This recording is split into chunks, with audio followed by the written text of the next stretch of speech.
We're starting. Hello, everyone. Penis. I am the Illinois kid, and I bring you the long-awaited, the the sequel to the greatest 63 viewed video on YouTube, Rolling Tourney Season 2, Power Rank video and discussion. I am, of course, not alone, as I Featuring. cannot do this alone. We are I was getting to that, you stupid motherfucker. Featuring Mr. Dumbass, Yaywin himself, interrupting ass. How we doing? Sup, bitch? And we are not I'm doing alone. well. We are I'm not. Oh, you doing well? intoxicated. He's intoxicated. He's intoxicated, ladies and gentlemen. We are not alone on this endeavor as we usually are. We have been graced with the presence of our second biggest fan, Dravos. You say hi. Oh. What's up, fellow gamers? It is I, Dravos. Bro, and Shy, shout out to you. I just creamed my pants that I'm And- not wearing. And Shy, shout out to you. Yeah, I was gonna say. For being our biggest fan, because you watch videos in leagues that you're not even fucking in. So big shout out to Shy Crow. He's super awesome. And yeah, we got a power ranking for you. So Love that you man. guys Swedish know bastard. you guys know the drill. You guys know the do and how we do these things. They are a video breaking down your teams theoretically, your synergies. This is all purely based on paper. This is not anything to do with practice, which are definitely going to be some different results. And we are really just here to show you our, definitive opinions on each of the teams. And we hope to give you some insight on how to make your teams better. We were going to do a bad matchup list, but we're not good content creators, and we tend to forget some things at times. But that's okay, because we're here now, bringing you this list. Do you guys have anything else you want to add before we begin? The order, by the way, looking at our list, should be myself, yourself, Brando, Ilkid, and then Dravos. So just you so start. we're all aware. So you start, and then I go. Yes. All right, perfect. So I got some Yes, stuff just- popping up just on my so screen things that you make guys sense. can't see. Get out of my screen. Get off my screen. All right, there we go. It was on my screen. It's like, hey, you have a Cyrus. I'm like, no, I don't. Shut up. All right. Y'all ready to start? I am indeed ready Yep. to start, and I can also do the matchup thing maybe on the fly. If we'd like, we'll get to that bridge if should we cross it. All right, well, I got a little snom popped up here, so I wouldn't spoil anything. I hope you guys enjoyed my snom. Dravo said y'all would like it, and I trusted his judgment. And Hey. boom, As number we 12, Fuzzy. What's up, Fuzzy? What's up, Fuzzy? Now, on paper, to the untrained eye, this team might look very spicy because it is pretty offensive and it is pretty spicy. However, we have a massive problem. Let's look at the speed tiers. Brandon, do you have the speed tiers pulled up? Yes or no? I do have the speed tiers. The people can see it. You do have the speed tiers up. So people can see that there's a massive, big dick Alakazam Mega Evolved at 150 with a massive special attack stat to boot. Now, I know you see 100 there. That's deceiving. 50 points in a speed tier gap is a massive fucking problem. However, realistically, it's really not 100 like it seems because you're not running a speed investment in Comfy and you're not running speed investment in Uxie. The only thing you're potentially running speed in is Roserade at base 90. So that means there's a 60-point fucking speed gap between Mega Alakazam and Roserade. What the fuck is wrong with you, Fuzzy? I love you, but what the fuck is wrong with you? Yeah, okay. Time out.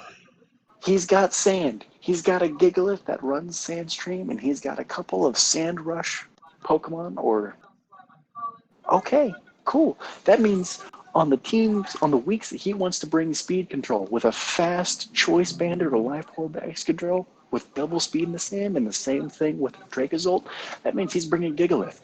Thank you for bringing Gigalith with Sandstream. Because what the fuck is Gigalith going to do other than set up sand and click Stealth Fox? The answer is not a goddamn thing. That's all it's fucking doing.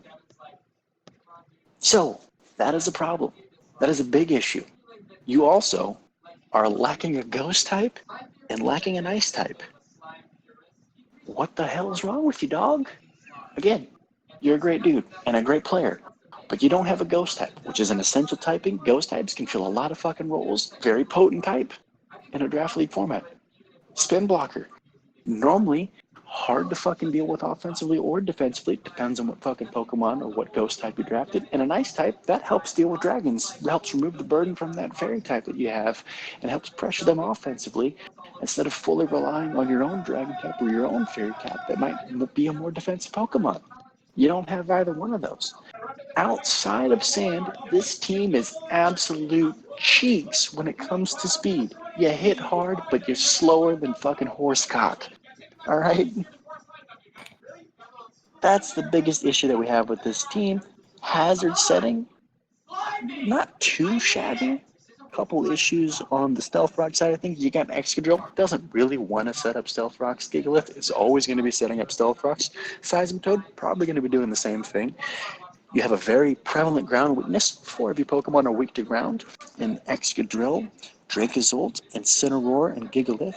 4 of your Pokemon are weak to fighting types. Excadrill, Incineroar, Gigalith, and Type Null.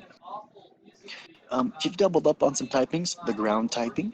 You doubled up on the psychic typing with Uxie and Mega Alakazam. So it's a very slow team. You doubled up on the dark type as well with Mandibuzz and Incineroar. Neither one really want to take a fighting type. I know Mandibuzz is a fat bastard, but it's like an Aura Sphere. Doesn't feel good from anything that wants to dish out an Aura Sphere. I know it's neutral on the Mandibuzz. But overall, you've doubled up on some typings unnecessarily. You have a very prevalent fighting and ground weakness, 2 typings that are very important, and fighting type being a very offensive typing. So I think that's the bulk of what I have to say on this team. I'll kick it over to you two for the rest of the ass kicking you want to give this team. I like your team, Fuzzy, in sand. Outside of sand, I hate your team, Fuzzy. I'm sorry, but I hate it outside of sand. All right, I'll go real quick. I had a TV in the background. I'm so sorry if you guys heard that up until this point. I'm glad I caught it in number 12. I didn't even notice I had my headset on. I apologize. Bad quality. All of Yewen's synopsis has TV background to it. My apologies. But it's over now. You whore. I'm so bad at YouTube. I should just quit. Did you mention? I took my headset off to do this, but did you mention that the dark types are both weak to rock and why he ever did that? I did not mention that they're both weak to rock. I said they're both very weak to fighting, special fighting specifically. Well, they're both weak to rock, special or physical. I don't care. They're both weak to rock. And Gigalith, True. You know what? No. It's got a high attack stat and it's got some good moves. It's spamming stone. It's spamming earthquakes, edgequake. Okay, don't hate on Gigalith too hard. I'm not saying it's perfect, but it's offensive. I give it that. I think it's got more offenses than it has defenses. 135 offense and base 130 defense, I believe, if I'm correct. So, you know what? There's that. But Uxie and Alakazam. Dravos, while he's talking, fact check that. Please do. Shall do. Uxie and Alakazam. Come on. Where is it? Where is synergy? Where lies it? I can't find it. I'm looking under all types of everywhere. I just can't find it. Yeah, we keep going back to that offensive part because there is, and I'll specifically speak to that offensive utility. You really cover steel types well that Alakazam wants to spam versus with things like Drill and things like Incineroar and things like Buzzwole. You really pressure steel types, so Alakazam can just kind of like do really well. And those same like the Buzzwole is going to really help with dark types on pretty much all spectrums. Mandibuzz is going to be a good defensive pivot for those. Super effective U-turn, little things here and there. Incineroar, again, same logic as Mandibuzz. It's a good dark resist for you. It helps Alakazam switch into those things. And offensively, you have Comfey, too, with priority attacks. And you have, again, Buzzwole, like I said previously. So that's kind of like, it's just you build around Mega Alakazam offensively pretty well. You didn't really help its defensive checks, though, as Uxie shares exactly the same weaknesses as it's one of your biggest defensive pivots, which, again, Uxie being one of your biggest defensive pivots, it really should be one of those, like, secondary walls. Like, you have, you have Mandibuzz there, you have Seismitoad there, and then you have, Uxie there. That was actually not that bad. I take back what I just said, because I kind of forget you have Seismitoad on this team sometimes when I'm looking at it, even though it's right in front of my puck face. So, don't mind me. But Honestly, I think, and again, I really think you nailed it home. I just wanted to specifically mention Gigalith. I wanted to speak to your offensive synergies, and I wanted to speak more to your defensive lackluster aspects. And that's all I have to say. If Dravos wants to kick us off. I do want to add that Gigalith isn't quite as bad as I think you were making it out to be, Devin. I mean, it's got 135 attack, 130 defense, Haha! HP is 85, Spadef is 80, and then in Sandstorm, it's going to get a boost to its special defense. So it's not terrible. It just has a very clear role. It's not going to be branching outside of that role when you do bring it that much. My main point on Gigalith was that when you bring it, which is Yeah. probably going to be every week because you have to bring it for your offense to be as potent as you want it to be, Mm-hmm. I'm going to thank you because I know it's coming and I know how to deal with a Gigalith. Yeah. Okay. Yeah. Hit it with a hard water type, grass type, fighting type, steel type, ground type. There's a myriad of things that you can do to a Gigalith that you know is going to be coming on a week-to-week basis because it has to make this offense potent. That was my main point. All right. I mean, Yeah. are we ready to move on? I think we helped out in this Yes. sense and praise what we should. All right. Number 11. Good old runner-up, Lily. Right? This was runner-up last season. Yes. Yep. Number 2. Number Correct. 2. How we doing, Lily? How we doing? This is me. Hello. I'm the Iowa kid. So look at this draft. First word that came to everybody's mind when we sat down to look at this team. First words, top heavy. Top heavy. You got yourself a tier 0, and you got yourself a tier 1 mega. And for that reason, there are a lot of mons on this team that aren't as useful as other mons across the draft. And specifically targeting those mons that are useful, I'll run it down the list. If anybody disagrees, they can chime in. Mega Glade, Salamence, Morpeko, Nidoking, Volcanion, Magearna, and Vaporeon, and Galarian Corsola. Now, I know I just named 8, but that's a solid 4 that are next to useless. Other than, Did you name Nidoking? Yes, I did. Yes, sir, I did. I wouldn't. The 4 that I'm leaving out is sure. Kecleon, Lurantis, Electrode, and Masquerain. That's 4 I'm leaving out. Now, I will say this, Brandon, before you continue. Mm-hmm. Kecleon does have base 120 Spadef. Kind of decent. Shut the hell up. With Protean? Shut the hell up. Stop talking. With Protean. Fuck you guys. No, Kecleon's not going to be the difference between winning and losing a game every single week, but it's not bad tech. Like, it gets Shadow Sneak, it gets Fake Out, it gets a wide move pool. You think you're going to hit it with a fighting move, it clicks Shadow Sneak. You're not hitting it anymore. If you're banded or scarfed, you have to switch out.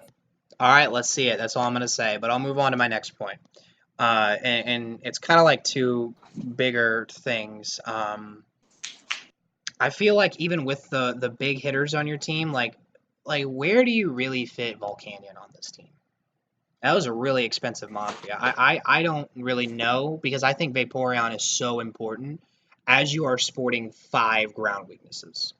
And it is very, very important that Volcanion is even one of them. And it's very important that I feel you bring Vaporeon to counter like your Excadrills and your Mamoswines and things like that.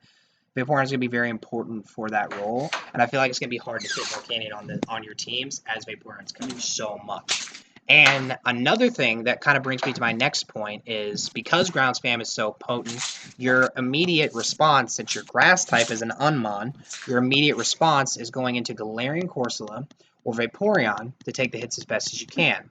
Because I'm not really seeing any other necessarily. So I know Salamence is immunity, but a lot of grounds get Edgequake. Who's doing shit in the background? It's really picking up on the mic. That would be Brandon. I'm not. Or not Brandon, Devin. I'm not doing. I wasn't doing anything. I stood up to crack my back. That's what I heard. I heard every bit of that. All right then. It really cracked. Yes, I also heard a door open. Am I crazy? I definitely heard a door open. All right, it doesn't matter. So Vaporeon and Galarian Corsola are genuine responses to ground type attacks. I don't think anybody's denying that. So just toxic them. or taunt them. Taunt is a big problem for your defense because a lot of it relies on wish passing or clicking strengths out.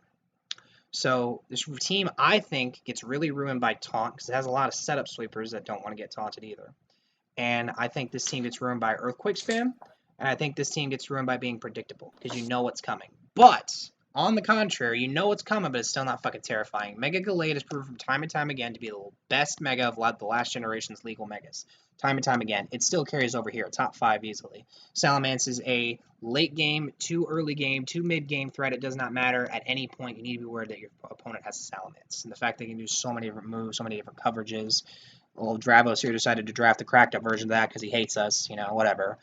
And Nidoking is stupid wall breaker. It has utility in Choice Scarf as well. There's a couple different I'll options. suck Nidoking's dick in a minute. He really will. He really will. So I'm going to stop talking about Nidoking so I can save those points. And Magearna is easily the biggest offensive and defensive threat of last generation. You have it here on this team. All of these mods are freaking frightening. All these mods are great. So the 3 weaknesses I talked about was really huge. The offense and defensive switch-ins of your better mods are so fantastic, like Vaporeon and Magearna have a pretty good amount of synergy there. And another thing I really disliked is the lack of rockers, unfortunately. I believe it's just Galarian Corsola and Nidoking from what I'm looking at right here. That's not the best. Galarian Corsola is going to be pretty much forced into that role, and it could take some of its utility. Maybe that key Will-O-Wisp. Maybe you go without running an attacking move with Nightshade because you have to fit these other moves. And Kecleon, I'm so sorry, Kecleon. I disrespect you, Kecleon. I apologize. You also get Stealth Rocks. That's 3 on the team. There you go. And Nidoking. So that's what I mean, right? Like you got this top heavy team, and we're really trying to run that home. That's really the only reason why it's this low. I don't really speak on Electrode because you really should not be running it. Morpeko's right there. Run screens that 1 week, and you're not getting a lot of mileage out of Electrode while Morpeko's there. It also is kind of slow, capping out a base 110 without Electrode. That's going to be a problem from week to week. And it's your Mega, too, that's that fast. So the faster you're getting is like a Choice Scarf Salamence or a DD'd Salamence. That's not ideal. Or a Wheel Morpeko. Those things aren't ideal in speed tiers. That'd be why it is number 11. Does anybody else have anything to add? I know you want to talk about Nidoking, Devin? I will wait for Dravos, and then I'll speak highly of Nidoking because I feel like that's I think that's probably the second best offensive Pokemon on this team. What's up, Dravos? I'll play a little bit of devil's advocate just to kind of counter some points. A lot of those tier 5s, they're not powerhouses, but they get some weird shit. Like you got Contrary Lurantis. Like, I mean, I'm not saying it's going to be absolutely devastating, but that's something. Masquerain gets Quiver Dance and Webs. That's something there. They're not like devastating mons, but that almost makes them more interesting because you're not really going to be, oh shit, I'm going up against a fucking Masquerain. I better prep for that. So you're going to go into the battle not really knowing like if they bring Masquerain, what is it going to do? Like there's a certain usefulness to being underestimated. And I think that's going to support things like Mega Gallade, Salamence, Nidoking, Volcanion, Magearna, Vaporeon. They're going to be supported by this sense of like unpredictability. I agree. Okay, yeah. I will say that Masquerain, Lurantis, and Kecleon have very niche roles, and as tier 5s, they fill very niche roles, but that is all they do, or fill those niche roles of a sticky web setter, of an intimidate user in Masquerain, a contrary user in Lurantis that can potentially punish defog for the sticky webs if you happen to bring Masquerain and Lurantis in the same week, which if you bring Masquerain and Lurantis in the same week, thank you, you've essentially made it a 4v6 because Masquerain isn't doing anything offensively. Once I defog, and sure, you get an evasion boost with Lurantis, but I'm going to kill it eventually because With any go hit. fuck yourself. It's a Lurantis. It's not that hard to kill. I will say the second best offensive mod on this team is Nidoking, because It's not Gallade or you can Magearna do whatever the fuck you want with it. or Salamence. I definitely think it's definitely Nido. No, I think it's Nidoking, because Sheer Force boosted Life Orb on a team that has access to sticky webs is too good to overlook. Salamence is great offensively with Dragon Dance. Gallade is great with its high base stats and base 110 speed and access to all the coverage. Nidoking also gets a lot of coverage, but Sheer Force boosted Earth Power, Thunderbolt, Ice Beam, Sludge Wave. Pick your flavor of the week with Nidoking. You can click buttons. And should you bring Masquerain, yeah, you're going to have a Pokemon that's going to be a suicide lead. Click sticky webs. Get the fuck out of Dodge. But at that point, if you can get the sticky webs to stay up for the whole match, Nidoking will have a field day at its decent base speed, which I think is base 85 or 95. I can't remember which. Somewhere in that range. But a decent special attack with Life Orb Sheer Force boost. It's not taking damage from Life Orb. It's going to stay healthy. It's going to get that extra, 60% boost. Well, I guess 1.3 from Sheer Force and 1.3 from Life Orb. I don't know how they do the math. 60% essentially boost from all your fucking moves. Earth Power being stabbed, Sludge Wave being stabbed, Sheer Force and Life Orb boosted. You're getting a lot of damage out of Nidoking. Vaporeon Passing Wish is going to be great. But again, the biggest issue is ground weak and top heavy. You know what 6 are coming almost every week.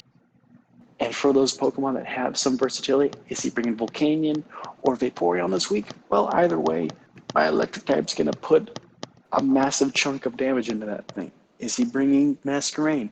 Well, my electric type is still going to do a lot of damage to it. Is he bringing Lurantis with superpower and Contrary shenanigans? Okay, be careful. Maybe bring a Pokemon that has Rapid Spin instead of Defog, so I don't have to worry about Contrary. Is he bringing Kecleon? All right. Be wary of the Shadow Sneak. Different things like that. It's an easier team to prep for. It's going to be easier to deal with the offensive threats because you're going to know what's coming week to week, and I think that's the biggest issue that we have with this team. Such a shame too, because we like this team. Lily's a good player, and so we know they're going to get water. They're going to get water from the rock, turn water into wine, whichever biblical reference you prefer to use. If you like Moses or you like Jesus more, completely up to you. If you're Jewish or Christian, completely up to you. 2 religious jokes for 2 religious parties there. You're welcome. Yeah, you're welcome. IO Kids YouTube channel. 10. Number 10. We got Siren. Siren. That's why you guys tune in for the religious humor. Yeah. Siren and the Duval Delibirds, I believe. Yeah. Robert fucking Duvall. All right, Siren. I like some things on your team. There's some things I'm not as fond of. I'll start with the things I like. You got Mega Metagross, dude. Like, that's insane. And on top of that, you decided, no one drafted that. I think I'll go with that instead. And you did it after everyone's done drafting in transactions. Can I just interject real quick? Why the fuck did no one draft Mega Metagross? I don't know. Sorry. I don't know. Carry on. Carry on, Travis. I apologize. I just had to ask that question for the public. Yeah. No, it's a good question. It's one of the best megas available. And for 60 points, it's a steal. Anyways, you got Dragalge with adaptability. I don't have a whole lot of experience with it, but adaptability on anything that gets stabbed Draco Meteor is going to be scary. You have Granbull, pretty budget fairy, but that's a DFS core. It's a bit ground weak, but you have Braviary to switch in on those ground moves.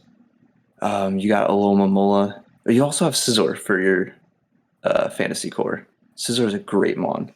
I love Scizor. Alomamol is going to be passing Fat Wishes. You don't want Metagross to get a wish. You don't. Like, that's going to be the most disheartening thing, is this think it's killed half my team, I almost have it killed, and then it gets a wish. You have, what else do you have? You have Chestnut and Magmar. Magmar, not fond of it. I mean, there's Flareon, there's Magmortar, there's other fire types you could have picked up out of that tier. Combuskin, Reboot, Why Turtonator, the hell did you draft Magmar, man? What? Heatmore. What was going on? I don't know about Heatmore. What does Heatmore do? What was going on, man? Heatmore is better than Magmar. Shut the fuck up.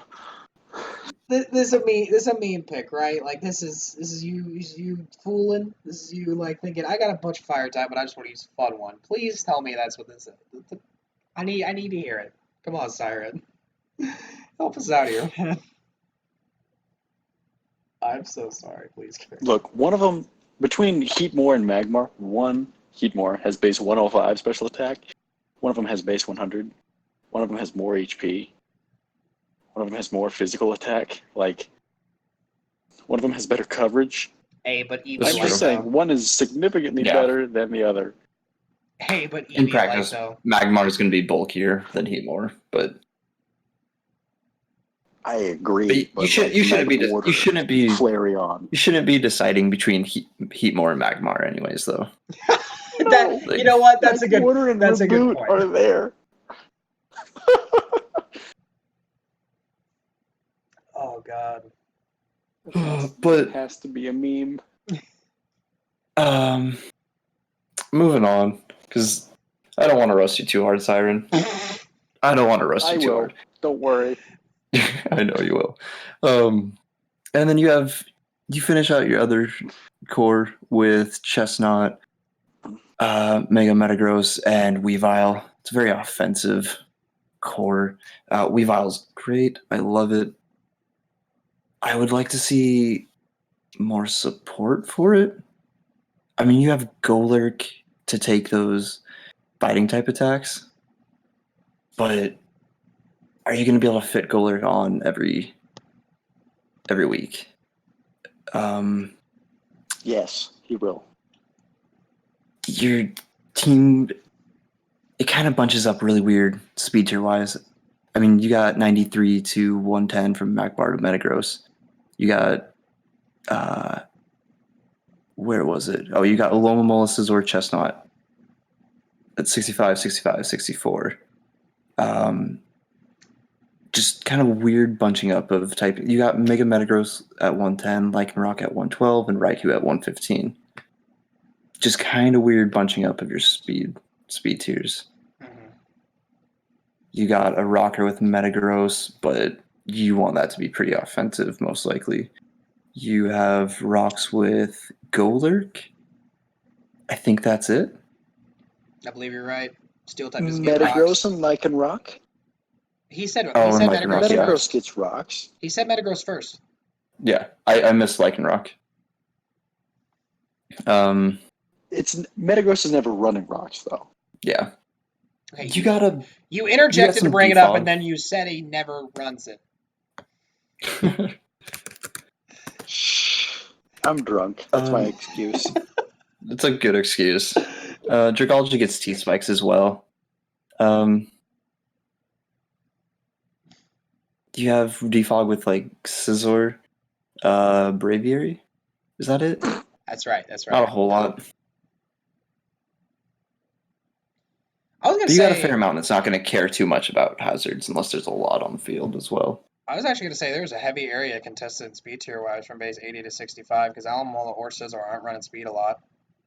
There's a heavy area, like base 75, 70s. It's free adamant, and there's a lot of wall breakers down there.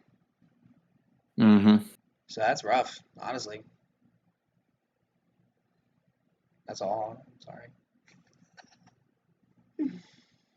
I know Emboar doesn't run. Like, Emboar can run speed in there effectively and just... Where is Emboar? Fuck it, everything. I know Emboar's not been drafted. I don't think it was anyway. But I'm just saying, base 65, it's a Pokemon that normally will run speed instead of bulk and a Scarf to just run a train on things. What does that have to do with anything? I'm talking about Scizor. I don't know if it was drafted. I know that, but they're all base 65, and Scizor doesn't run speed ever. Neither does Alomomola. They're all base 65 Pokemon. One of them runs speed. I mean, I ran some speed on Scizor against your Corviknight, and it fucked you over last season. Some speed, but not max speed. You can't contest base. But not much. You can't contest base 70s. You can't contest base 75s. Yeah. To improve this Team Siren, I'd say look, you have 2 more transactions. Try and figure out a way to maybe support Metagross just a little bit more. I think Granbull's your only cleric.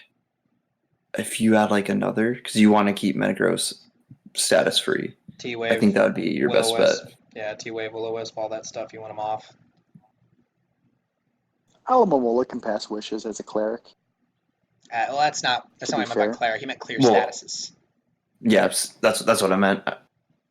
Something to clear status. Status remover, but cleric is actually a term. As an aficionado of D&D. See, I don't know shit about it. Wish counts as a cleric. Okay, you know what? Alomomola is great, though, passing those wishes for sure. It really is. How do you guys feel about, before we move on, I guess, to the last point we'll touch on, how do you guys feel about Weavile synergy in this team? Do you think the team is built around Weavile? Do you think Weavile supports something on the team? Do you think Weavile is kind of out of place for a Tier 1? How do you guys feel, other than just serving as a fast Dark Ice type?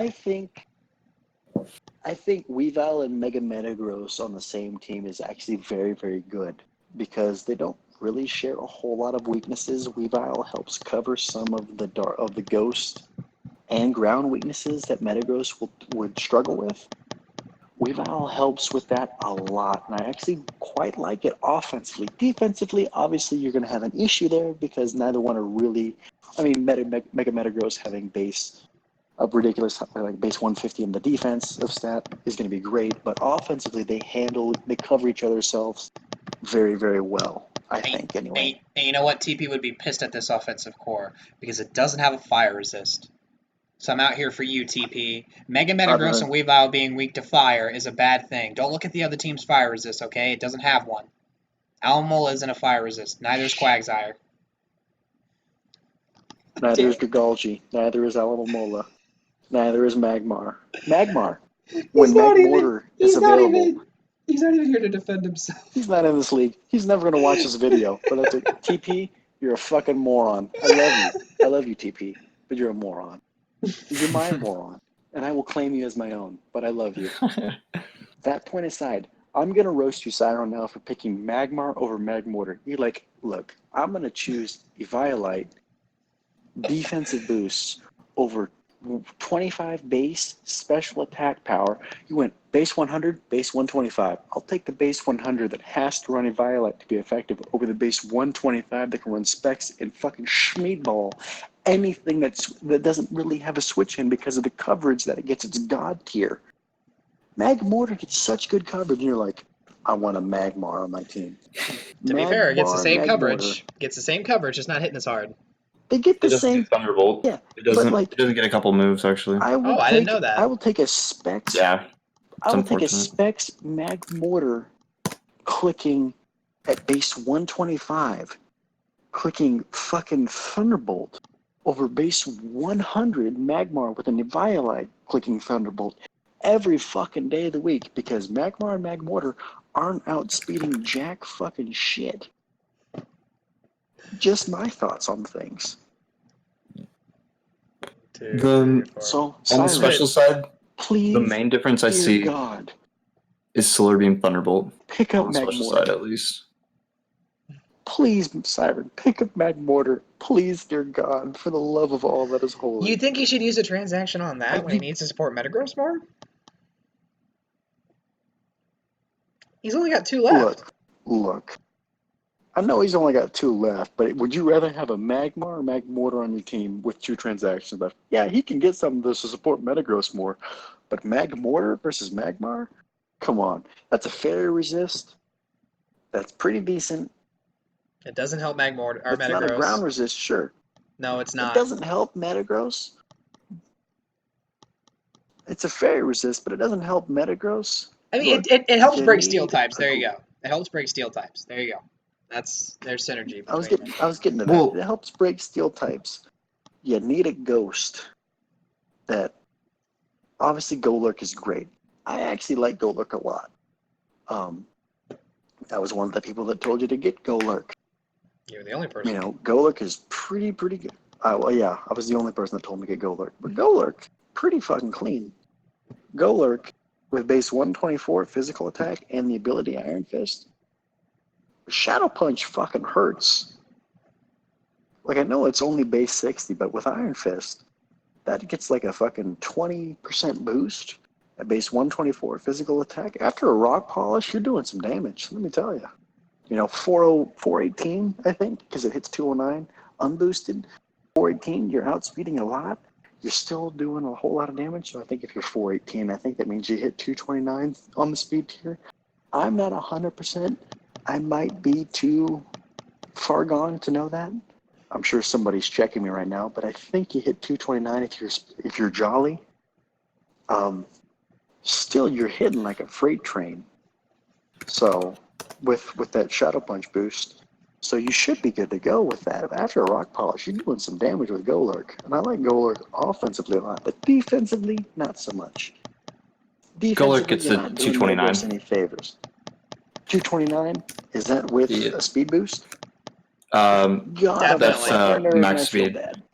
It gets rock polish That's though max too. speed. I feel like if he even wants. I know, that's what I was saying. That's Yeah. that's what I I was saying. spaced out for a second. 229 unboosted. And you know, Man, I'm retarded. I'm not retarded, but we haven't really spoke on yet. I don't think anybody's talked about Dracology yet. I think it's great. I was getting to Yeah. adaptability 97 base special attack boosted Draco Meteor. Fucking hurts. And it's good on this team Holy because, shit, I mean, does that yeah, hurt. you make yourself super ground weak. I won't lie to you. I mean, this team is just almost as ground weak as Lily's. You got some better switch-ins, though. But, yeah, it really helps Metagross out of course, more offensively. It seems like the answer to this team is, yeah, this helps me out offensively. Not a ton of defensive synergy. Outside of Alamomola, just dropping wishes on everything, which we just didn't think was enough. Yeah. So I will say, Alamomola does eat a Bolt Strike from a Zekrom. Okay? I'll say that. I don't know about eat. It lives can it. Eat it. It lives it. It doesn't eat, but it lives. Yeah. All right, number 9. After a Wish Protect and a Switch, you're in good shape with that Alamomola. Number 9. Am I starting? I'm starting, right? Okay, I'm well, not starting. Yeah. But, I go again. Joker, hey. I actually got... I lied. I think I'm up, actually. I apologize. I think you Go are ahead. up. You're right. Yeah, you are up, because I'm second, because I did Joker. Lily. That's right. Hey. Talk about Chris Hansen. Like 12 shout out to and you. 11 were a number. Because I completely forgot. Chris Hansen, shout out to you. Chris Hansen, the guy in the server, is making a little power ranking himself, but he's doing it differently. It's not a video. He is doing it on a doc, and he's giving us a bunch of like stuff like this, like it shows all the speed tiers. He's got highlights for each of the mons. He's got grading for all the mons. He's gonna rate us. It's gonna be his own little standalone thing. It is in no way correlated with us. You're gonna get a nice little 1-2 punch this season on power rankings. So big shout out to him. I got to read his analysis on Joker's team, and I really, really liked it.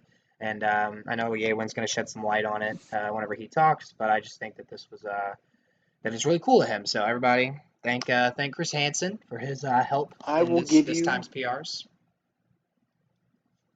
I will give you my thoughts through my beer goggles. Not really beer goggles, more like whiskey sour, rum and Coke, really Dr. Pepper and Gatorade and vodka goggles. You're drinking more of her Dr. Pepper? Still effective at... Oh, no, I finished drinking my girlfriend's Dr. Pepper. I'm now on to Gatorade and vodka at this point. Drinking her vodka that I still paid for. But I will let you go ahead and read Chris Hansen's analysis on this. But my analysis on Joker's team... I gotta pull up my Discords. Shut the fuck up. I gotta pull up my Discords. He's got Lily. I like your offense. Your offense is great, and your defense is heavily reliant on Deoxys defense, justifiably so, because it is a fat bastard. But maybe a bit too reliant on Deoxys defense. Your offensive Synergy with Zero Aura and Scolipede both being weak to ground is a bit questionable, and both being primarily physical attackers is a bit questionable, but you saved the day with Mega Sceptile being the special attacking monster that it is, and the switch hitter with at base 115 physical attack. Very, very good with access to Swords Dance. So offensively, I like this team's power a lot. However, the issues that I have with this team come kind of a bit in the cores a bit, because you do very, very well in your Dragon Fairy Steel core offensively. Defensively, Lucario it's not a defensive Pokemon at all whatsoever. Neither is Mega Sceptile.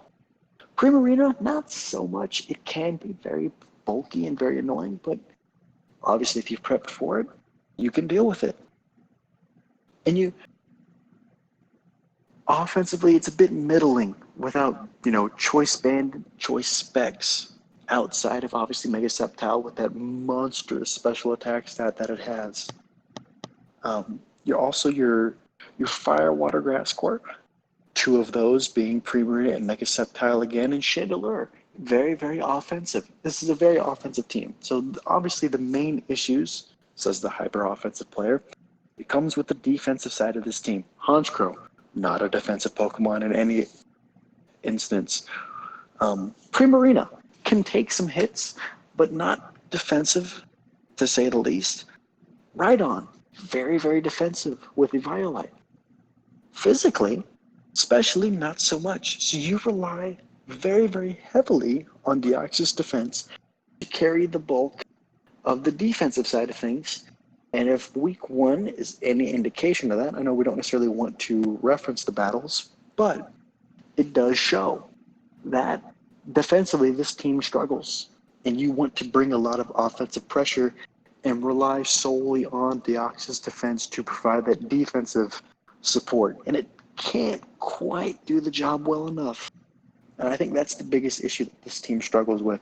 Hazard setting, you do all right with Toxic Spikes and Scolipede, and Stealth Rocks and Spikes and Deoxys, and Excelgor, Hazard, and Rhydon as well with Stealth Rocks. But like outside of that, it's just kind of mediocre.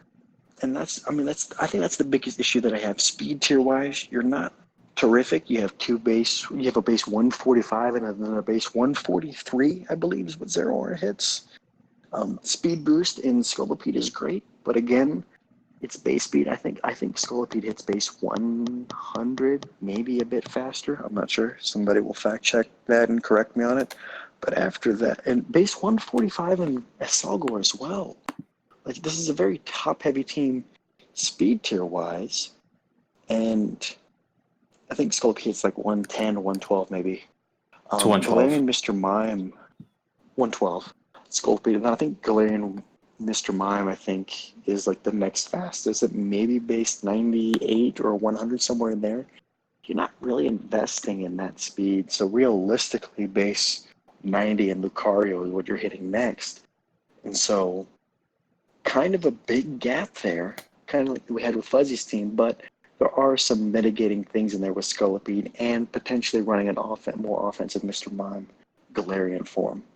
So it's just hazard removal is an issue, and the top heaviness of the speed tiers, and solely reliant on being Deoxys defense as your defensive mon, only real defensive mon, is the biggest issues that I have with this team. And I think we have as a group, as a team. I'm sure other people will touch on more things specifically though. So go ahead, Brandon and Dravos, from here.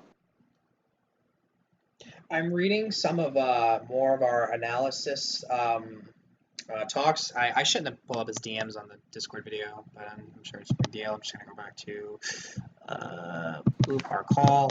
I just showed some of the, you guys can view that. If you want to see a little sneak peek, I did show some of the analysis a little early.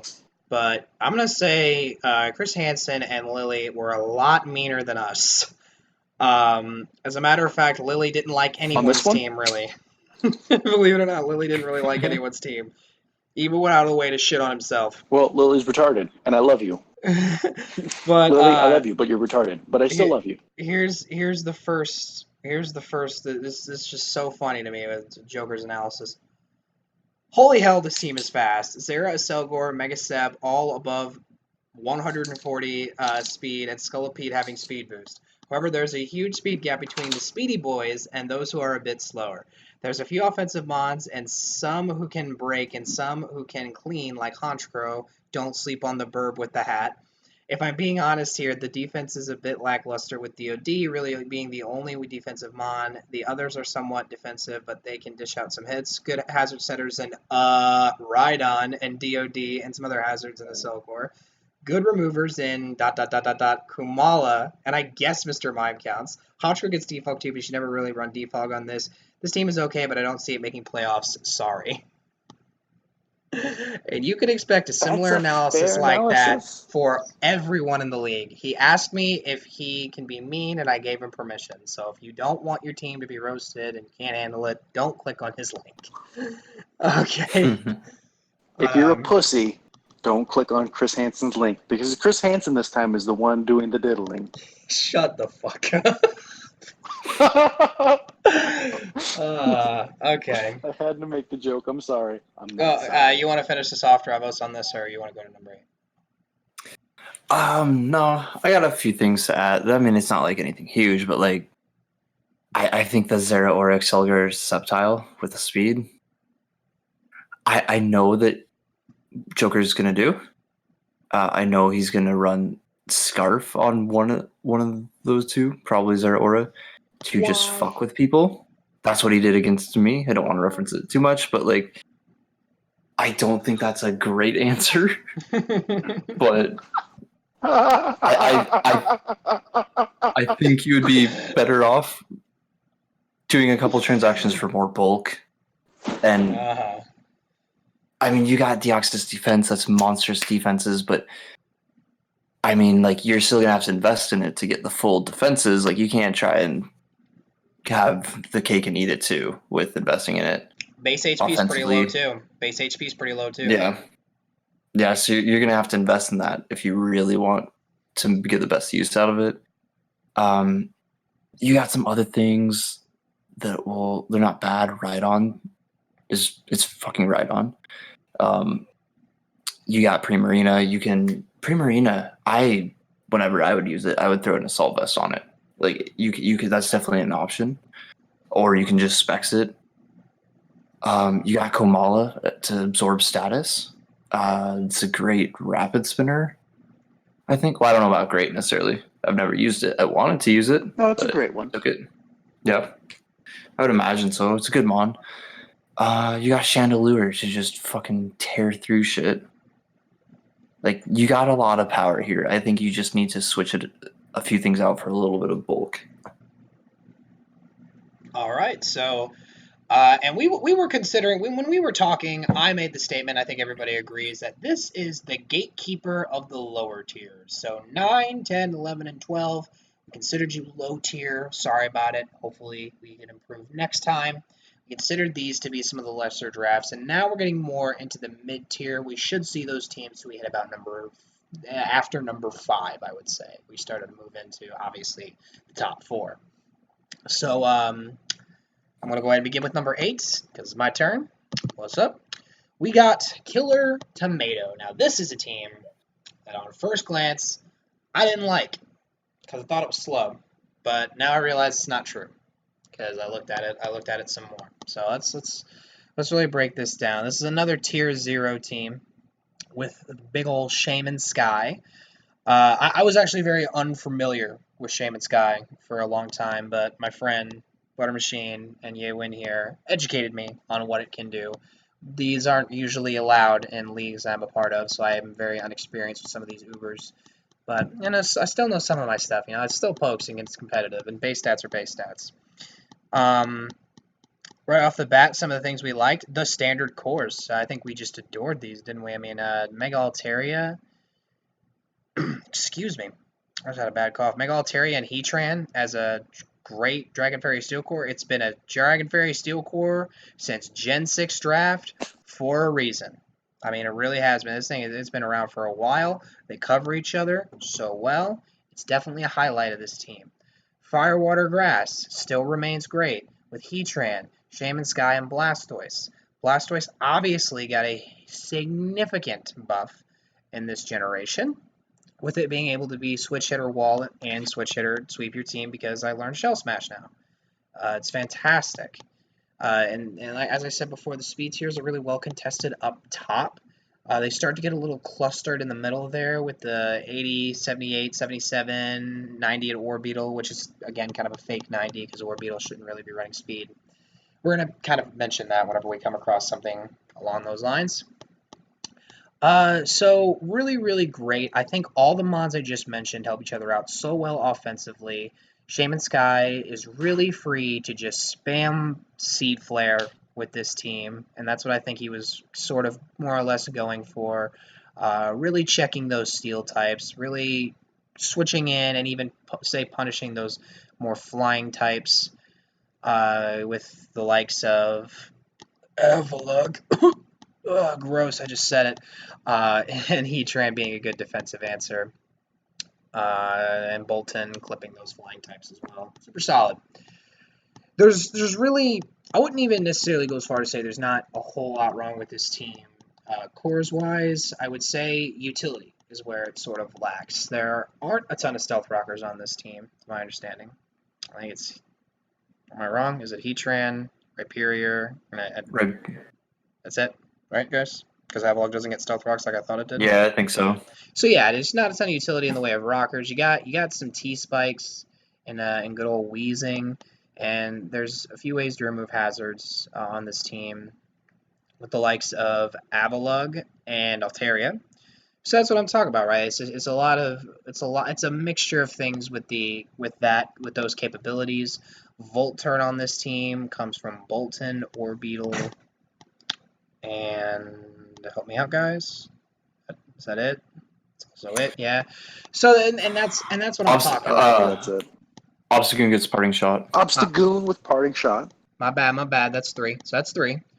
So Yeah. a lot of these utility things is where you kind of lacked, and it's actually kind of funny because I figured you would actually draft a lot of utility and things because webs are there too. I missed out on hazards. Webs are there too. It's fantastic, and you drafted Orbeetle twice now, I believe. It's your tag. You got to.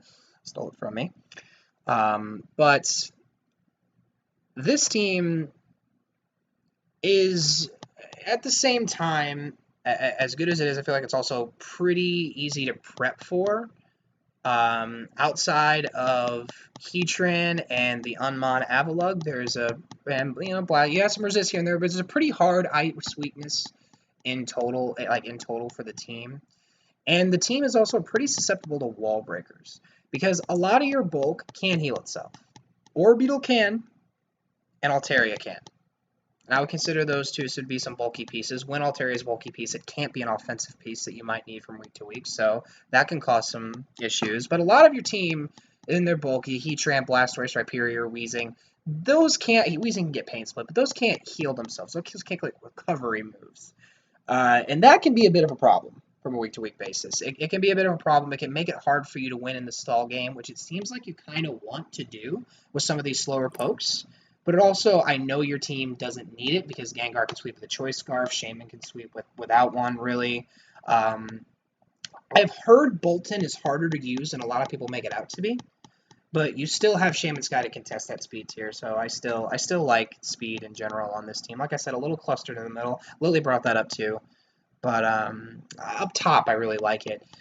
In general, I just think this is a really nice standard, just balanced team, nothing too outstanding, nothing too bad, just lacks some utility and could work a bit more on things that can, you can't really fix the things that can recover. It's just kind of in the nature of some teams. I know my team in season 1 was kind of like that too.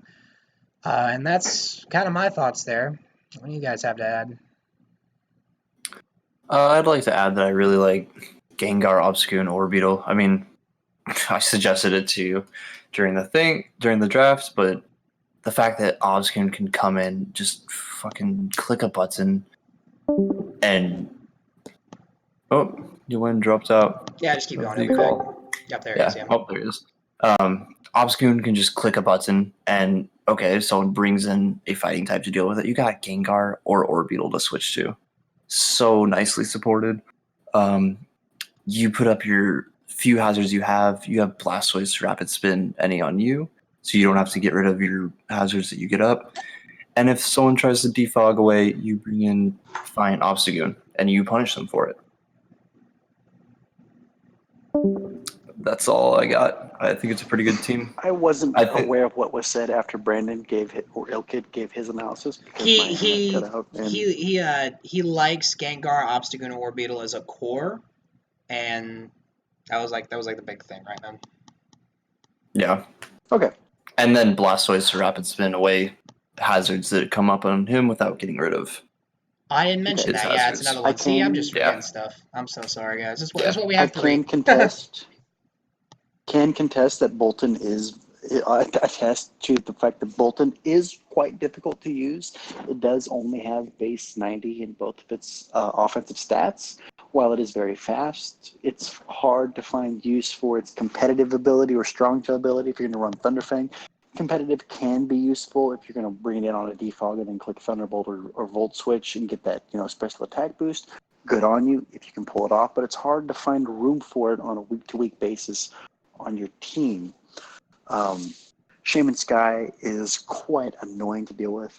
Very, very quick, but very, very hard hitting with that Seed Flare at base 120 special attack. Almost always lowering the special defense by a stage, so that way it hits harder even the next turn. But again, overall, this team does kind of have a lackluster offense after, Shaman Sky, Gengar, and Mega Altaria. And defensively, you are going to have some issues here and there with quite a prevalent crowd weakness, I think. With Bolton, Gengar, Heatran, Weezing when it's not running, Levitate, Rhyperior, different things like that. So that's my extra 2 cents on the matter, I suppose. Shaman Sky is Togekiss on steroids. It really is. So have fun with that, man. All right, number 7. Number 7. All right. Who's up to bat on Mr. this? Dravos. That is me. Mr. Dravos is speaking on Shycrow real quick. What's up, Shycrow? I like a lot of things about your draft. You Swedish bastard. He's the funky Swedish boy that charms your grandma, motherfucker. Okay, that's what he does. Indeed. All right, so I was making sure you guys are done. I do like Ribombee, Hydreigon, Metagross. It's a pretty nice DFS core. I know you don't like Ribombee. That's not it. That's not it. You're welcome. It's very ironic that he has Ribombee on this team. All the IBL fans No. talking about. When I said I know you don't like it, I didn't mean you guys. I meant Shy doesn't like Ribombee. Oh, you know the story. That's right. You know the story. Yeah, I've heard of how it's absolutely bent him over. Bill Cosby is on his team for once. But I hope Ribombee redeems itself in your eyes, Shy, because it's not bad. It's got its uses. I like your Fire, Water, Grass. Delmise is great that it can spin and also block spinners. Melodic is great, very bulky mon. It's going to be a pain to get through. Infernape is great, very offensive. You don't know if it's running mixed or if it's running special or physical. It gets good priority, just a good mon. Your DFP, Metagross, Infernape, Hydreigon, that's a scary offensive core. Like Hydreigon, you always hate having to come up against that because it's just, it's coming. You'll prep for it, and it's still gonna put in work against you. It's a mon that's difficult to handle. You have webs on Ribombee to slow down anything's on top of a good speed tier, capping at Beedrill at 145. You got T-Spikes on Beedrill. You got Stealth Rocks on Metagross, on Piloswine, on Infernape. You have Unaware on Swoobat. You have, it also gets, what is it, Simple? I think it is. Yeah, simple. Yeah, Simple. Swoobat does get Simple, yes. With your choice of Nasty Plot or Calm Mind, your pick. Yeah, I've never really faced a Swoobat, and I'm not looking forward to it because I don't really know what it wants to do. Get ready for the Bone Zone, okay? That's what Swoobat does. I also like Ambipom. It's a really great lower tier normal type. You just got a lot of solid things on your team. Tapu Koko in the round that you got it is an absolute steal. Fucking steal the draft. I guess that could be your fairy type instead of Ribombee, but I don't know. It's not. It's Ribombee. Yeah, I mean, like, it is a fairy type, but like they both hit just as hard as each other. I don't know. Especially. Yeah. Yeah. The only complaint I have. Well, not the only complaint, but one complaint would be Golduck. But I know you drafted that as like a meme kind of thing. Mm-hmm. So, anything else you guys want to add? Why is the core of Ribombee, Koko, and Beedrill on this team exist? I fucking hate it. I hate it. Like, Ribombee just didn't fit. You already had those two typings filled. I get webs, whatever, but I think it's more important to drive synergy than utility, if that makes sense. I think it's more important. Like, if there's a sticky webber that I can fit on my team that doesn't fit on my team, but I just want it for webs, I don't think that's very justifiable for synergy or a good PR. It's pretty high because everything else, though. I mean, Koko Beedrill, nasty combo, absolutely. Such good Volt Turn, and it really, you're going to be taking a lot of control with this team. You're going to be demanding a lot of offensive pressure. You're going to be demanding a lot of switch-ins. You got good breakers to help out with those things. Like, the combination of Infernape and Hydra is really good, too. Little things here and there, like Ambipom, good setup in Swoobat, good breaker in Metagross, or good defensive pivot in Metagross. Piloswine's there for reliable rocks. I mean, there's just a lot of things. It's like you got a lot of going on. You check all the boxes. You don't do anything extraordinary. You don't do anything terrible. I just don't like Ribombee on this team. I know it's funny. You wanted it, but it just doesn't fit here. Just because it has webs doesn't mean it fits. It's even in a speed tier you didn't need. I agree. I think having a Pokemon that's 6 base points slower than Tapu Koko is unnecessary. I understand wanting to draft Ribombee because you don't want to get fucked in the ass by it again. Completely understand that, but it adds to a fire weakness that TP would get very, very upset about on this team. But that's beside the point. I think doubling up unnecessarily on the bug typing and on the psychic typing is, as I stated, unnecessary. And the water typing, I know Golduck was a meme, but you still doubled up on just the mono water typing for no fucking reason whatsoever. Yeah, not good. Along with a Pokemon that has electric terrain to boost those electric type moves, I think is a bit of an oversight, maybe.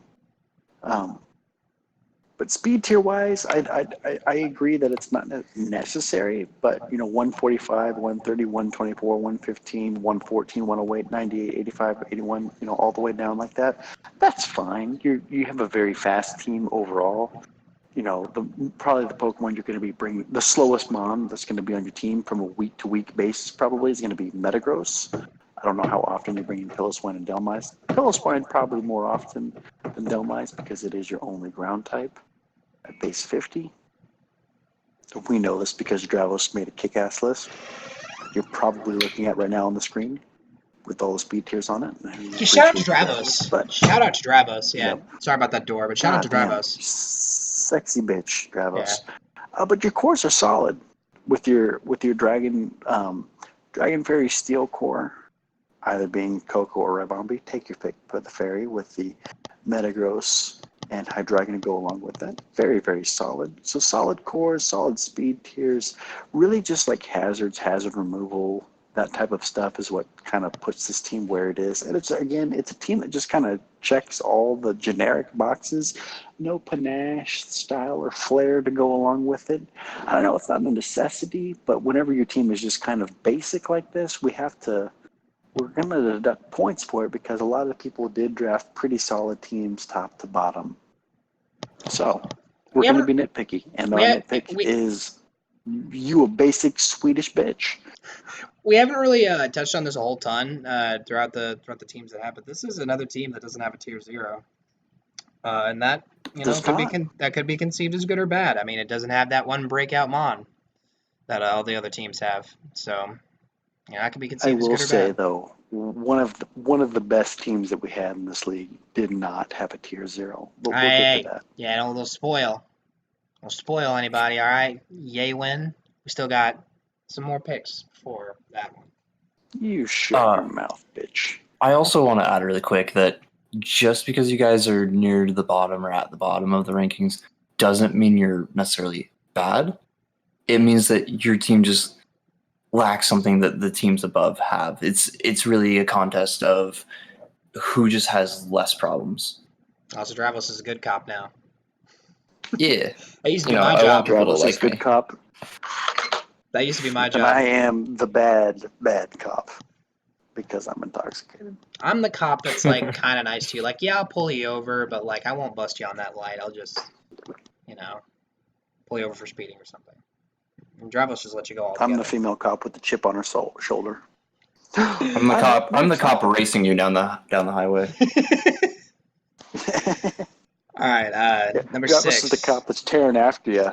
I think I'm up, correct? Yeah, because he just went with Shy Yo. to start. So Ooh, what's up, Arathorn? How you doing? Our past Our champion. reigning champ. Yes, in his is first the league he middle ever played, he beat of Yewin and I. First league. And Lily. And Lily. He never played me a second time. No, he didn't. Only played me once. But he did win in a league. You didn't, though. Got to give him that much. But he did.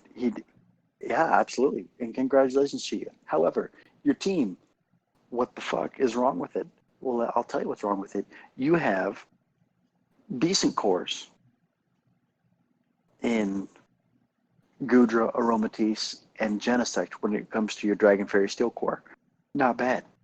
When it comes to your Fire, Water, Grass core, you got Darmanitan, you have Rotom Wash, and you have a Mega Venusaur. Very, very solid. When it comes to your Dark, Psychic, and Fighting core, you have a Sock, you have an Espeon, and you have a Alolan Persian. A little bit of a on the Alolan Persian. It gets Parting Shot. Not bad. It's got a base 115 speed tier. Not bad.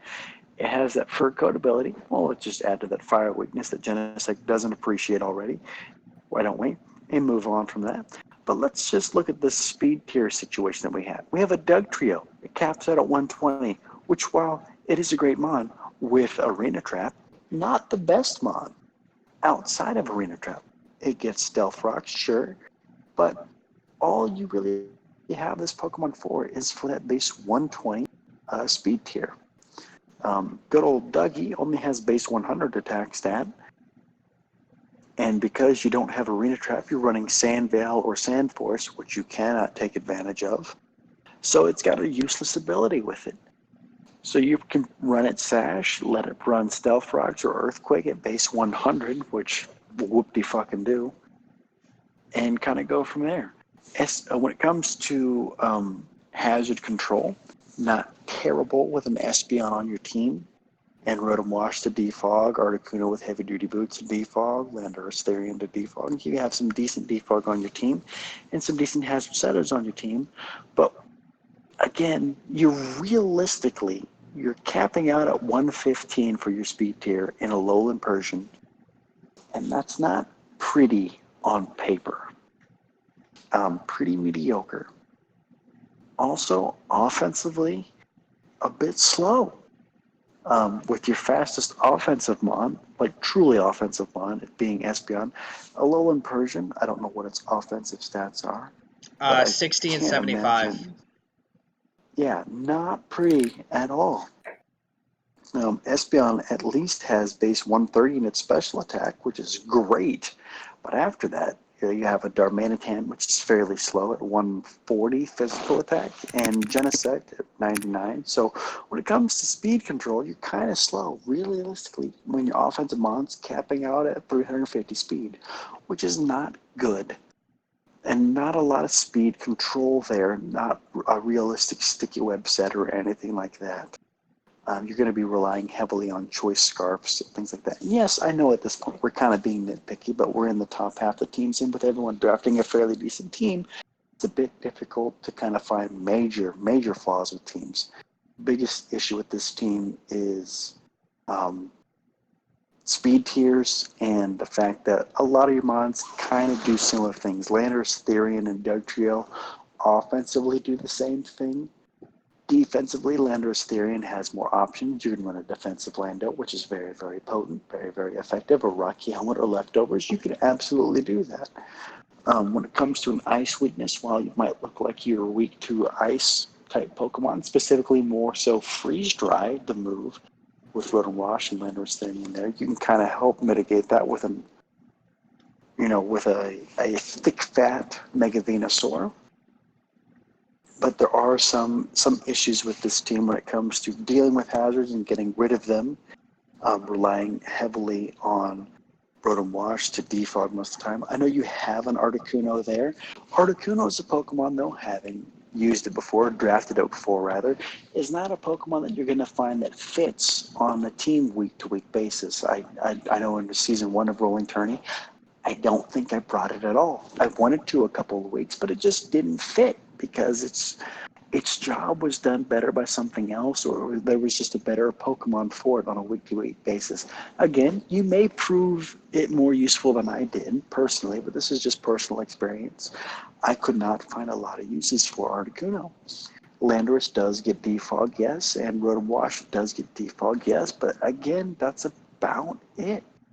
You have some hazard control with Espeon and Magic Bounce, but outside of that, you're kind of stuck, and you're kind of just, booty fucked whenever some hazards get set up on your side of the field.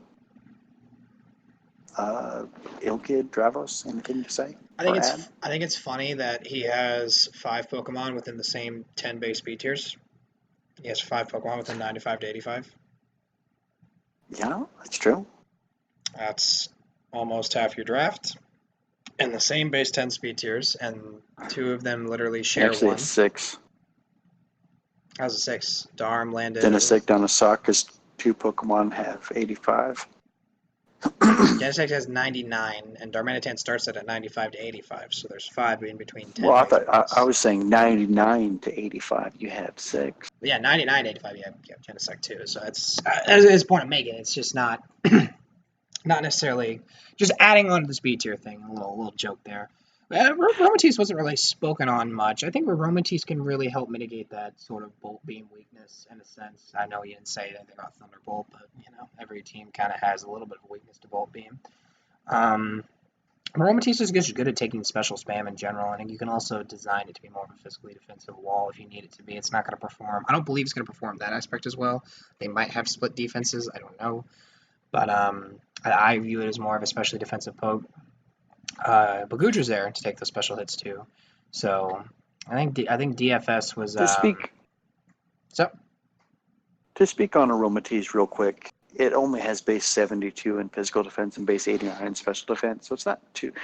Its real defensive prowess comes in base 101 on the HP side of things. And only 2 weaknesses is really nice too. Only 2 ways to hit it super effectively. I agree. I want to add that its stats are very comparable to Clefable's. Its defenses are 1 point less, and then it has like 7 more HP. So it's really just a worse Clefable.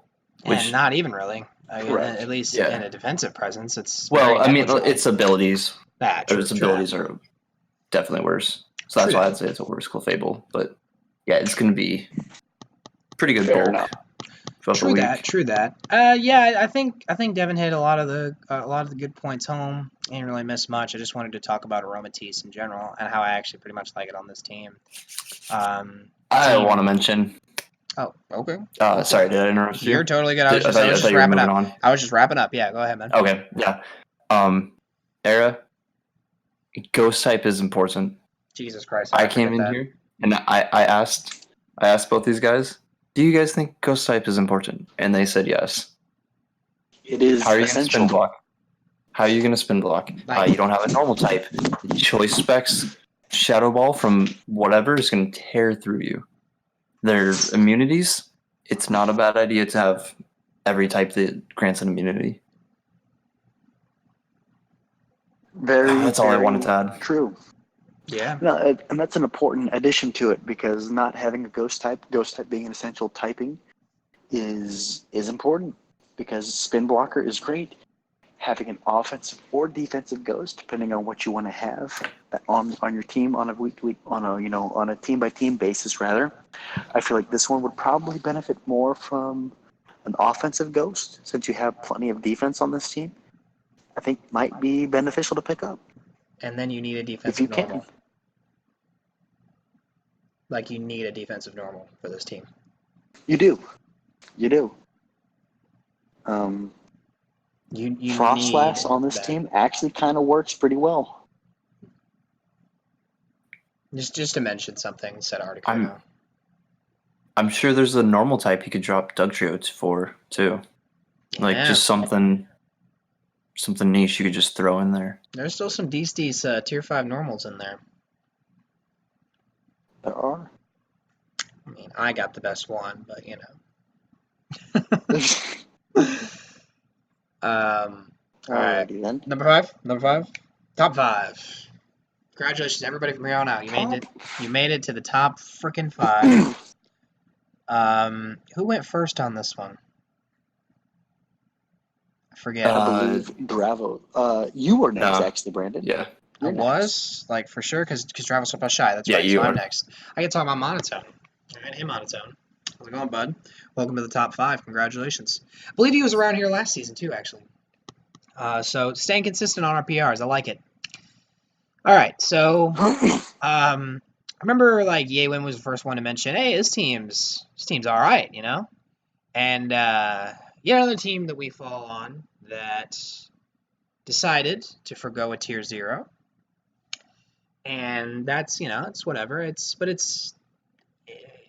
does lead into sort of the same issues as Shy was having. So it's from top to bottom. Speed tiers are a little bunched up with a combination of Garchomp, Mew, and Entei. Looking at it like this. And there's a big gap between Entei and Vanillix. Pretty big deal. So speed tiers aren't the best. Because Speed Tile, oh my god. Sceptile isn't that great of a Pokemon. It's the same logic we had for Dugtrio, same logic we had for Boltund. It's just not going to be run all the time. You shouldn't be bringing Sceptile more than 3-4 weeks.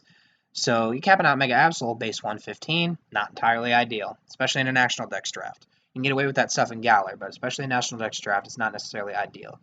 Cobalion does bring up the next one, so base 108, and that is your fastest Choice Scarf in a sense. It's base 108. And I don't know about you guys, but I don't usually run Choice Scarf Cobalion. So yeah, just to write home on the speed tier thing, I'll kind of move on from that point. I still like the cores. I still do. There's pretty much a Dragon Fairy Steel, Firewater Grass, all those on this team I really like. I believe Garchomp, Galarian, Weezing, and Cobalion are so good. I really do. I think that it's definitely a highlight of this team. Cobalion does bring a lot to a team. I really want to give that mon a specific shout out as being like the most versatile mon on this team by a long shot. It can fill almost any role you need it, except for like a specially defensive wall, which you should have Mew for every week and be fine.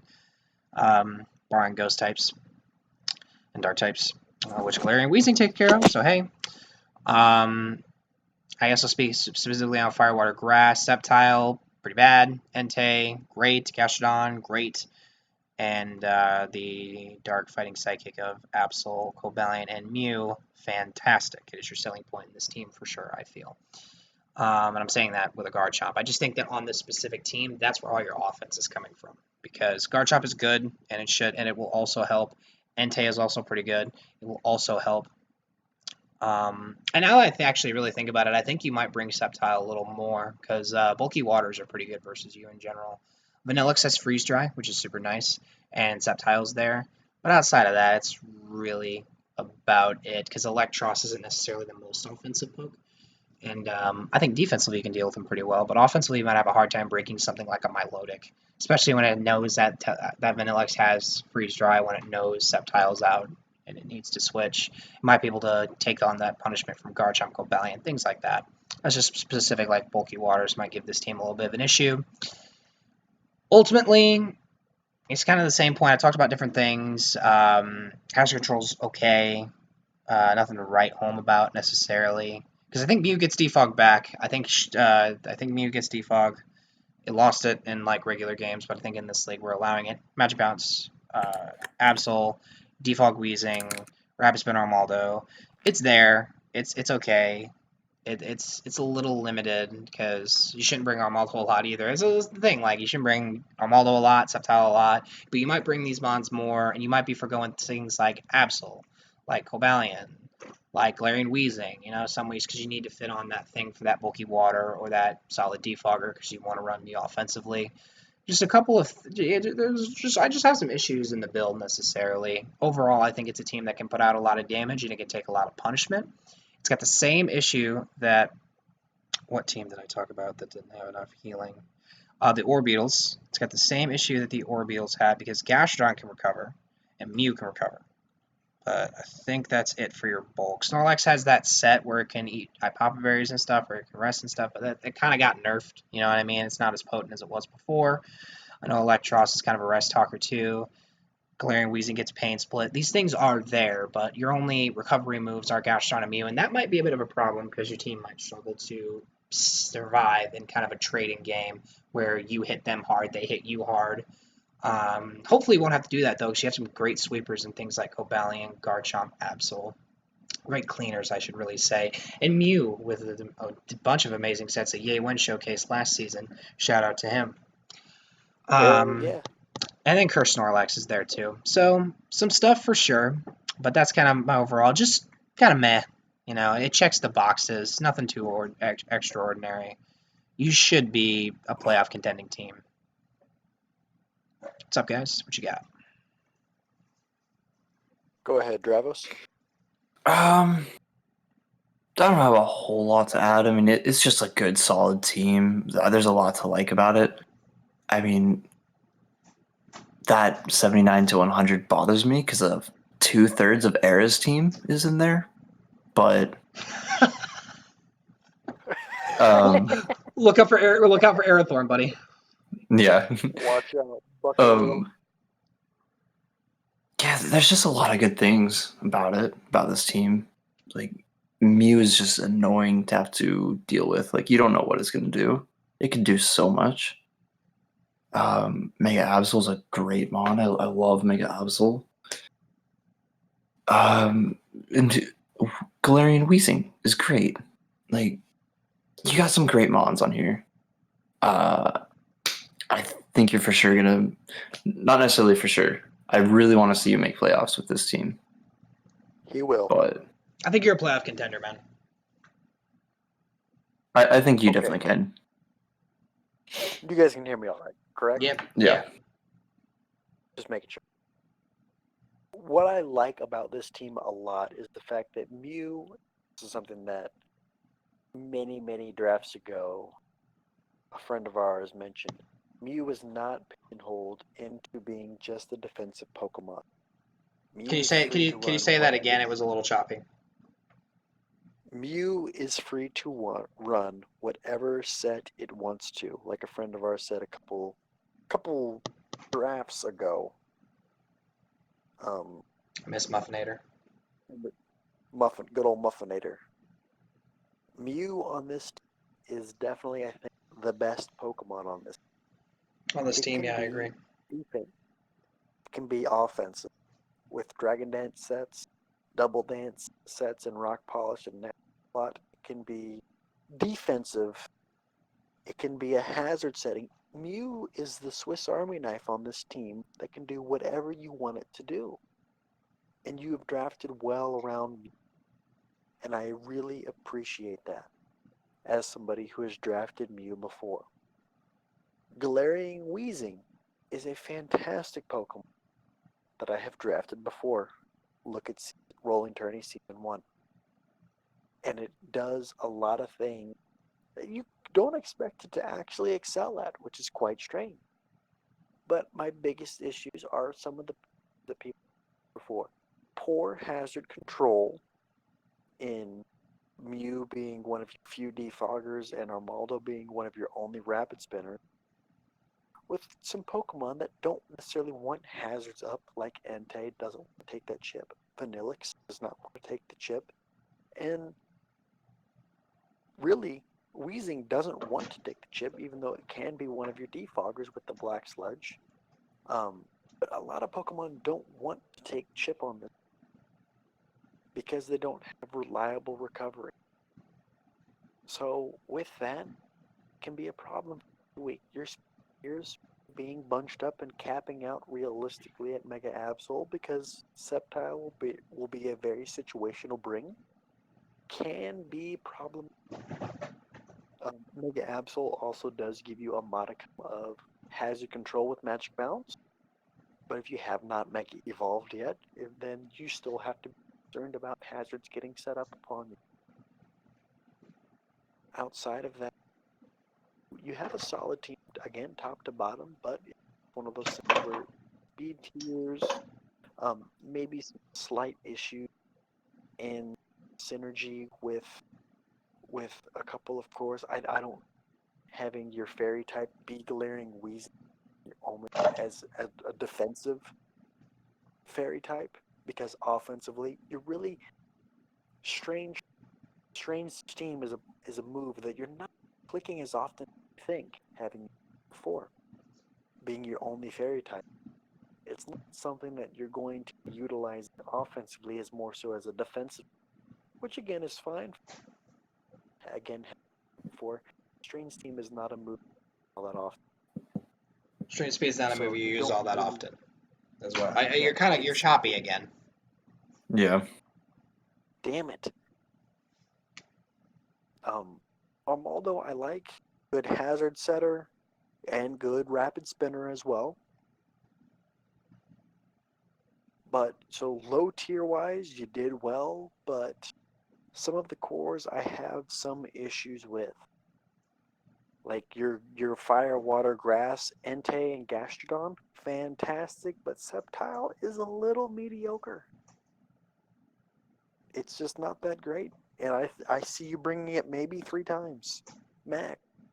You really should on a thing like it's going to be hard to fit some of these lower tiers in.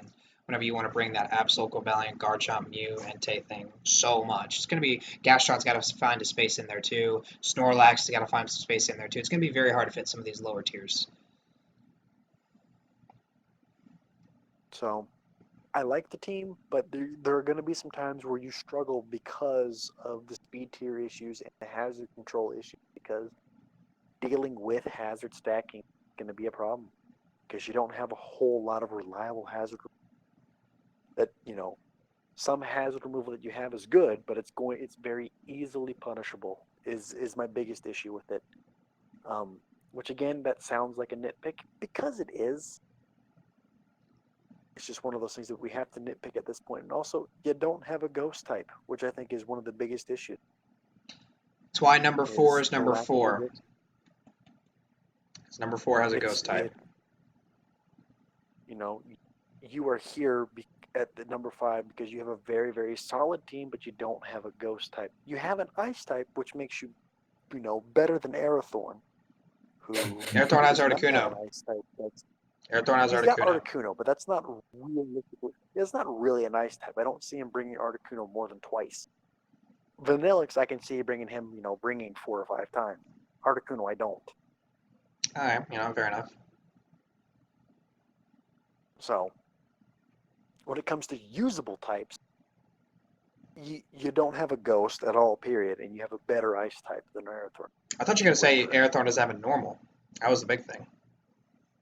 Yeah. Well, he's got a Snorlax. Well, Arathorn doesn't have a normal. That was the big doesn't thing. have a normal, period, whereas Snorlax is a fantastic, fat-ass normal type that can just sponge hits like there's no manana. Arathorn would kill for this thing.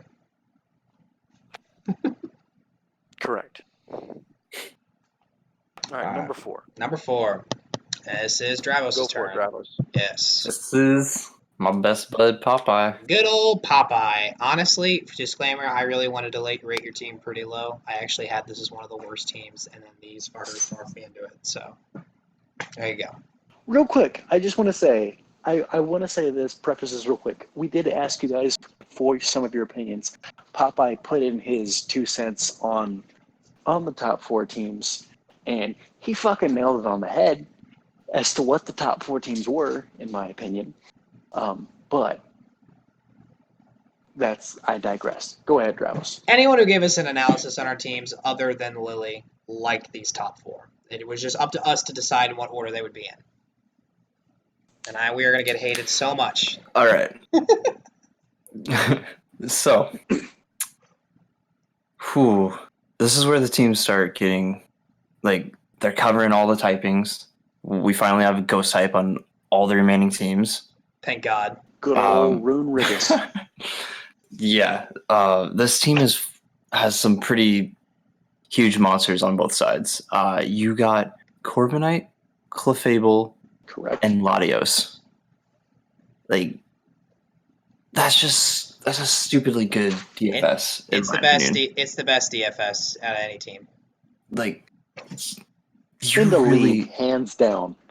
Yeah, he's told me multiple times, and it's true. He really stole the show when he got that trade for Corviknight. Like, that was such a good. Get that out of a trade? Good.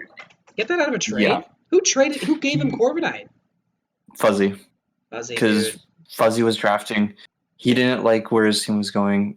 Popeye said, "Hey, my next 2 picks are going to be tier 3s. I haven't taken a tier 2 yet. Do you want me to leave a spot open? And you can let me know if you have something you want. I'll draft it. We can trade that for the Corviknight." And it went through. Wow. Solid DFS core. Like, I don't think you took advantage of Fuzzy, but you definitely got a lot of plus out of that deal. Your Firewater Grassman. Dravos, I'm gonna pause you right there. One of these teams is the bottom team in this PR. One of them is number 4. I think one team got the short stick of the deal. I'm just saying. But he didn't force him into it. He said, "Hey, if you want to." That's fair. Fair enough, but I'm just saying one team got shafted. Yeah. But Moltres, Mega Sharpedo, Amoonguss, an annoying Firewater Grass to deal with. Sharpedo is a threat. People need to be aware of it. I mean, it's just a monster. You can't let it get out of hand because of Speed Boost. Like, I mean, it's only going to get so far before it Mega Evolves, but you can very easily get 1-2 Speed Boosts off. Amoonguss is bulk. Moltres, as Lily showed us, can be incredibly bulky and unkillable, or it can be offensive and it can outspeed things that it doesn't outspeed. I was going to say, it can be magical too and outspeed superiors that it has no business outspeeding. Moltres is the actual Pikachu that shocks ground types from the animes. It's God. Yeah. And then you follow that up with Latios, Sharpedo, Hitmonlee for your fighting Psychic Dark. Hitmonlee, I really love personally. You can Oko. You can nearly Oko. I think it's a chance to Oko max defense, max HP, melt metal with Hitmonlee, which is huge. Dumb. Yeah. You just get your speed tiers. They cap out pretty low, 110 at Latios, not including any speed boost from Sharpedo. But you got webs from Galvantula to help with that. You're aware of your speed tiers. You got a lot of mons that also don't really care if they're outsped. Clefable doesn't care because it's clicking teleport, apparently now, which is negative priority, so it's taking hits anyways. It can heal, it can wish pass. Corviknight eats hits. Mamo runs a lot of scarfs anyways. Sometimes it runs Life Orb or whatever, but that's going to be tearing through things if you have webs up. Like, you're going to punish people one way or another. Either they're going to be racing to get those webs off to stop Mammoth Wine from outspeeding everything, to stop choice specs Latios from just destroying everything, or they're going to be facing down a speed boosted Mega Sharpedo. Like you have lots of answers to things. You got lots of utility.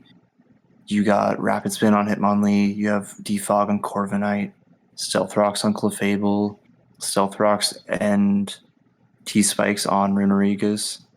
You got Regenerator Amoonguss. Like, you didn't draft a Lomomola for once with Regenerator, so you draft Amoonguss with Regenerator.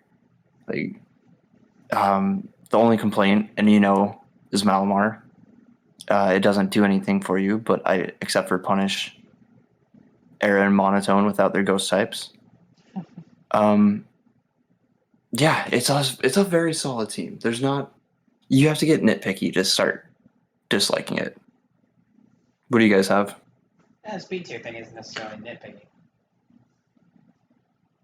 Yeah, I mean, the biggest gripe that we talked about Popeye's team is the speed tier issue, capping out with Latios at 110. Now, while you have a Galvantula that can click sticky webs, and you have a Sharpedo that can have speed boost to it, if you bring that in early, the Sharpedo, and Mega Evolve it, you lose access to that speed boost, which can be a problem, yes.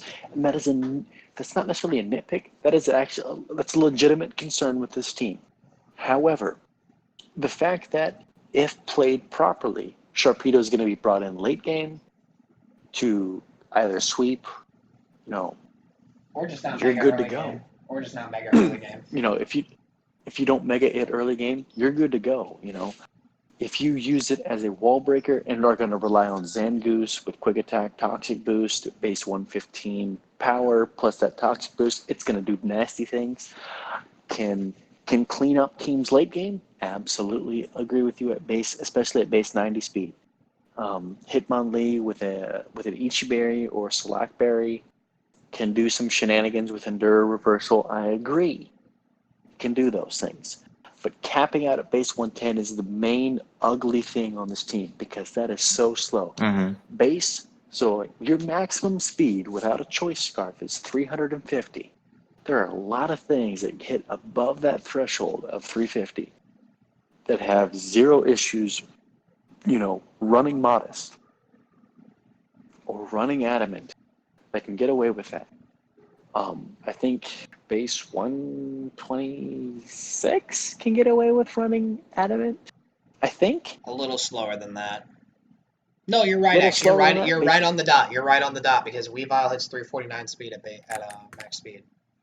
You're right on the dot. God damn, I'm a fucking nerd. Yeah, 351 is what they're gonna hit at max speed. God damn, I'm a nerd. Why do I know that? Why do I know that Talonflame? We've been playing this game for too long. We've been playing this game for too long, bro. Jesus. Yeah, because Talonflame hits 351, doesn't it? Yeah.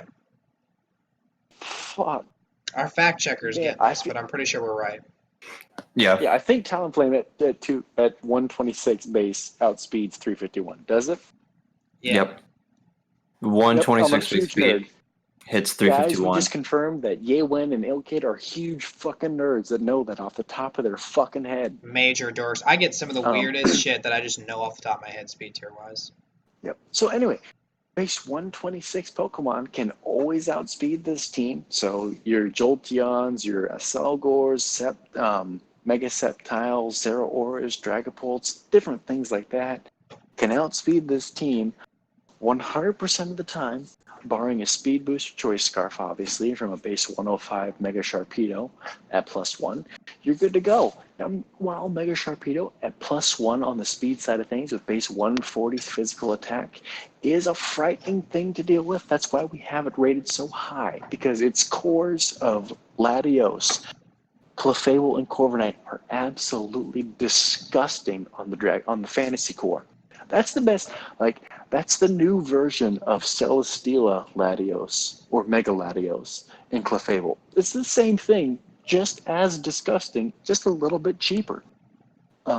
Your Fire, Water, Grass core being as offensive as it is with, Mega Sharpedo and Moltres with a defensive Pokemon of Amoonguss with Regenerator is filthy. And your Psychic Fighting Dark Psychic Fighting core of Latios, Mega Sharpedo, and Hitmonlee at base 120 physical Hitmonlee has, fucking filthy. Now, granted, Hitmonlee is a bit slower, but that's okay. Base 87, it's nothing to shout home about, but it can still hit pretty fucking hard. You can double its Like, speed you with have Unburden. great cores. Yeah, and absolutely. After you run like a normal gem or maybe a focus sash and you have Unburden, you can run those reversals or high jump kicks. You are doing so much damage with that. Base 87, Unburden is, you're outspeeding everything and you're hitting everything. It's so good. So, and Zangoose with quick attack at toxic boost, base 115 attack. With a toxic orb, you're doing so much damage there, so you have decent priority. It's just when it comes down to it, at the core of the issue, hazard removal is not the best, and your speed tiers are not the best. While you fix some of those problems with the speed boost Pokemon and Sticky Web Setter, having that hard cap at 350 speed with Latios is not pretty at all. And that's why we have you at number 4.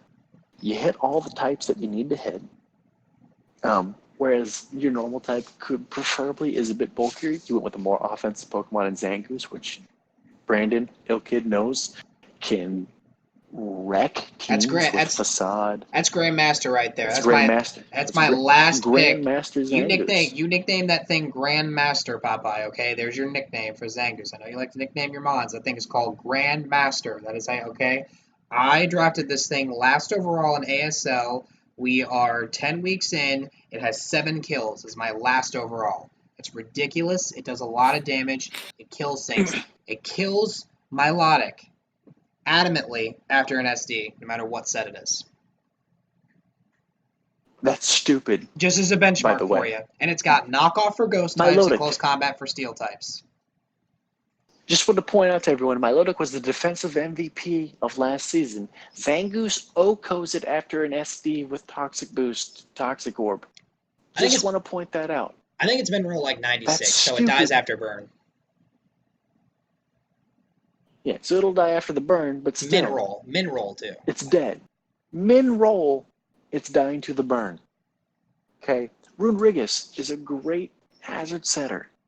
You have hazard removal with Rapid Spin, Hitmonlee, Defog and Moltres, Defog and Latios, Defog and Corviknight, hazard setting and Clefable, Galvantula with webs, Hitmonlee, it's not a Hitmonlee, I apologize, Runerigus and Amoonguss for spikes and toxic spikes. Like, you've got so much hazard setting and a lot of control there with that. So it's just, you built a great team. You just capped out your speed tiers at 110, and it makes it fucking disgusting. Wait, I thought you said earlier the hazard removal was bad. Did he not? No, you're not. Mammal Swine as well with hazard setting. Hazard removal is not the best, but he does have decent. Like with Moltres having access to heavy duty boots and defog, not bad. Corviknight, Latios, those are 3 reliable defoggers. And Hitmonlee getting rapid spin's not bad. That's 3 defoggers and a rapid spinner. That's more than enough. I think that's fantastic. Yeah, I was gonna say that's absolutely. And then that's what I was saying. I don't think he's gonna have a hard time fitting on hazard removal each week. Yeah, no, absolutely. It's gonna be easy. Something I actually just wanted to add, what'll be like my main 2 cents is just doubling up on typings. I think I did it 4 times. Not the biggest fan of that in draft in general. It's a personal preference.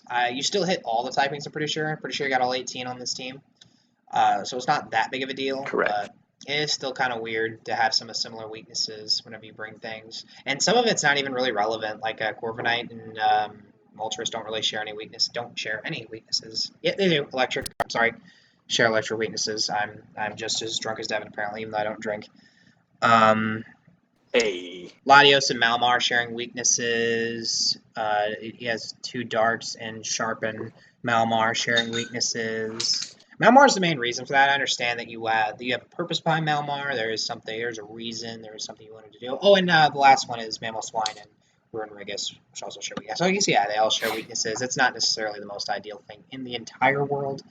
But speed tiers and that's the only reason why we nitpicked.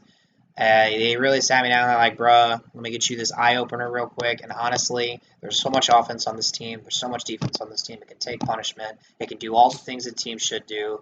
Bolt turn's not bad. Very little wrong with this team. Just doubled up on typings, bad speed tiers. That's it, buddy. You're going to have an amazing season. This is going to be your playoff run, buddy. All right? Forget last season. This is the season for you. Do it. Show us all what's up. No, I know. So, yeah, we're in the top 3 now, and I'm up next. But I know we look like major assholes because we haven't mentioned my team, Ilkid's team, or Dravos' team, and we look like major fucking assholes. But when we get down to it, when we grade the teams on the criteria of the 3 main cores of Dragon, Fairy, Steel, Dark, Psychic Fighting, and Fire, Water, Grass, utility, hazard removal, and hazard setting, with more of an emphasis on hazard setting and speed tiers and shit like that. These are the 3 best teams. And I know the 3 people do in this video right now are the ones in the top 3, but y'all can go fuck yourselves because these are the 3 best teams when you get down to it on paper. And when it came to rating these teams, agreed with us too. When it came to rating these teams, I did agree with us too. Go ahead, Dravos. God, it was a fucking nightmare rating these 3.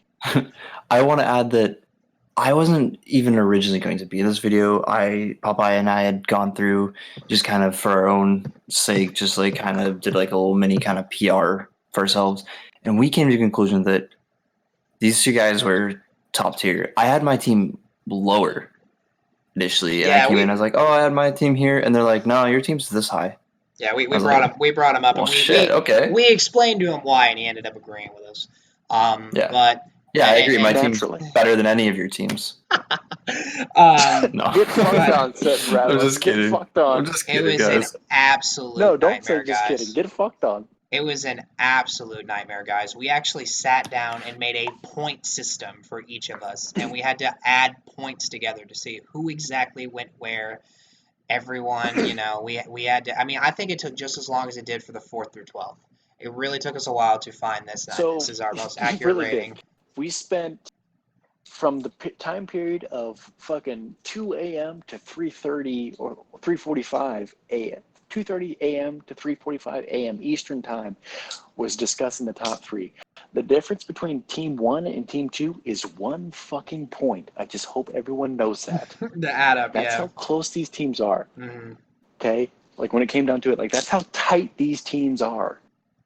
So now, we're going to seem like major fucking assholes, and I apologize for that, but we're looking at it through the same lens as we look through every other fucking team. So, team number 3 is Dravos. And all I gotta say is, makes hey, No Kid and I look. Tell us when we're wrong. That's all I'm gonna say. Tell us when we're wrong. We have a Discord server for that. Please, we like being told we're wrong, but to be 100% fair, in regards to this, Brandon, Ilkid, and myself have been doing draft leagues for over 4 years now, so we know how to draft a good team. Now, putting it into practice, obviously we can be beat any given week, as we have shown in season 1 of Rolling Tourney. We can be beat. But when it comes to drafting teams, we know how to draft a good team, and we know what to look for. You guys are still learning, and we are here to help. Everyone, and I mean everyone, nailed the 3 main cores of Dark Psychic Fighting, Fire, Water, Grass, and Dragon, Fairy, Steel. And I tip my hat to you all. Well fucking done. That Good is job. absolutely something we could not say last season. Everyone drafted the cores. We appreciate you guys are getting better at drafting teams. And I'm happy. I assume season 3, I hope to be number 5 or 6 ranked on this power ranking team because you guys have gotten so good at drafting teams and you know what to look for now. Okay. You guys all improved on draft. Everyone has the 3 main cores that we need. The biggest issue now is just speed tiers, I think. Yeah. And That's the biggest issue now. And one little thing, I'm gonna let Yewin start. But one little thing, you guys know, like, whenever we say our doors are open, you know my door's open too, right? Like, it's not just Devin, but some of y'all seem to think that you guys should just go immediately go. Am I scary or something? Because he's meaner to you guys in these videos, so I don't know what's up. No, I'm just playing. I am. I'm a fucking dick. And y'all like, yo, Yewin. Let's message Yewin about team building and about any sort of questions. And like, Ilkid, go fuck yourself. Everyone I likes the tough appreciate the love. love that I get. It's I the tough love. appreciate it. It's getting everyone. Keep coming to me. Keep coming to me. Absolutely. But Brandon can go fuck himself. Brandon can go fuck himself. He's a little hurt. All right, guys, just show him some love. Give Gay Win a break. I got a girlfriend I got to take care of that I live with. Just give me some love. You steal her vodka. Give me some time that off. you pay for. Yeah, absolutely. Which I'm drinking right now. Actually, I'm drinking some raspberry vodka and Gatorade, and still intoxicated, boys and girls. Dravos, number 3. Be prepared to get fucking roasted and praised at the same time. Oh, I'm excited. Who knows? Who knows what order this is going to happen? This is going to be a clusterfuck. Buckle up. That was a good sidebar, I think. I think we wasted probably 3 minutes of this video's time. Again, we don't edit this They love because every minute fuck of it. editing. They love every minute They of it. love every minute. They slurp our cocks. Enjoy that sound effect, boys and girls. So, your speed tiers, Dravos. Not too shabby. The biggest gap, I think, is 15 points. Well done, you sexy bitch. However, Aerodactyl, you're not bringing every week. Shares a weakness with Salamence. So realistically, Mega Salamence, which I think is far and away the best Pokemon in the draft, which you motherfuckers let fall down to what, number 9 in the draft? Was it 9? Was it 9? 9. We have the 3 Yeah. best 9. mons in draft, and we had We do. 6, 9, and 10 draft position, and you let us have the 3 What best the mons in the draft. fuck is wrong with you people? Yeah. Now listen, I understand. You all are naive and did not know the sheer raw power of 145 physical attack and 140 special attack of Mega Lucario. The ridiculous 140, I believe, or 145 physical attack of Mega Salamence. I believe it's 140, 130 defense in defense, and 120 special attack of Mega Mence, and 160 physical attack of Blaziken, 130 special attack, and 100 base speed with speed boost. I understand that you all were clueless to that. But what the fuck? Cinderace is Why a did it tier fall? 0, and Blaziken is a tier 1, and you let Dravos have Mega Mence with Blaziken. Come on, guys. You did. Come on, guys. I messaged everyone too, like, hey, you drafting this? You drafting this? You drafting this? Come Keep in on, mind, guys. this only Really, I wanted to use it. Drafting the 3 best Megas available. By the way, for future reference, if Mega Mence, Mega Blaziken, and Mega Lucario are ever available in the draft, those should be 1, 2, and 3 to go in the draft order. I know Genesect was the first Pokemon drafted overall by Arathorn. Arathorn, I love you. You're a great player. You're a great dude. One of those 3 should have been your first pick overall, because god fucking damn, those things are amazing and they can win games by themselves. I can draft Mega Blaziken, have it cost me 120 points, draft a shit team around it, I'll still win 6 games. Guaranteed. Because Mega Blaziken is that fucking good. Mm-hmm. It is a Pokemon. These 3 Pokemon win games by themselves because they are that good. Now that we have that point aside, we'll get into the meat and potatoes of each of these individual teams, because the main reason I feel like these teams are at 1, 2, and 3 is because these Pokemon are that fucking good, and they carry this team ad victoriam. That's Latin for to victory. Fun fact for you. But Dravos, you're at number 3 with the best Pokemon in the draft, in my opinion, Mega Salamence. You're at number 3. You paired it for your Dragon Fairy Steel Core with Gardevoir and Bisharp. That's offensive as fuck, and you're disgusting for it. Go fuck yourself, I love you. honestly. Go fuck yourself, honestly. You can go fuck yourself with this Dragon Fairy Steel Core of Gardevoir, Mega Mence, and Dravos. Mega Dravos? Mence? Who the fuck? Yeah, Dravos is Mega going to step on the Gardevoir field. is going to be, Mega Gardevoir. That's going to be a special attacking mon. You can bet your ass every fucking day of the Drunk week. Devin, he doesn't Gardevoir have with Mega its Gardevoir. regular Gardevoir. Listen, shut the fuck up, Brandon. Alcohol is in my system. Base 125 attack, special attack, I think that's right with Gardevoir, regular Gardevoir. Correct me if I'm wrong. I think it's base 125. You're good. It's base It is. 125. Dork Hey, alert. at least I'm that. Okay. The fact the fact that I know that intoxicated is disgusting. Base 125 special attack with Gardevoir, and with Bisharp, I think you have like base fucking 125 physical attack. Yep. And with Salamence, you've got take your pick of like 140 to 145 physical attack and like 120 special attack. It's 130 is and ridiculous. 120. It's 130 and 120. Dravos? Is it 130 or 145? Physical attack Salamence. On physical. The physical attack before Mega Evolution is 135. What is it after? 145. I failed. I was wrong. Brandon, go fuck yourself. I'm smarter than you drunk. Special attack goes. The special attack goes 110 and then 120. Oh, I got that smart, one right. Intoxicated. I got that one right. I had that one right too, Brandon, at 125. All right, you never know 2-1, what Mega Salamence is going to do. Also, fun fact, Mega Salamence, I think, has base 130 defense when it's Mega Evolved. Yep. Which is the big dumb. With 95 doesn't it HP. have like base? I was getting ready to say that. Like 90 to 95 HP. That thing is a sponge. So let's say, and it gets, go fuck yourself, Dravos. Oh. Every day of the week you can go fuck yourself. This is gonna be a fun season.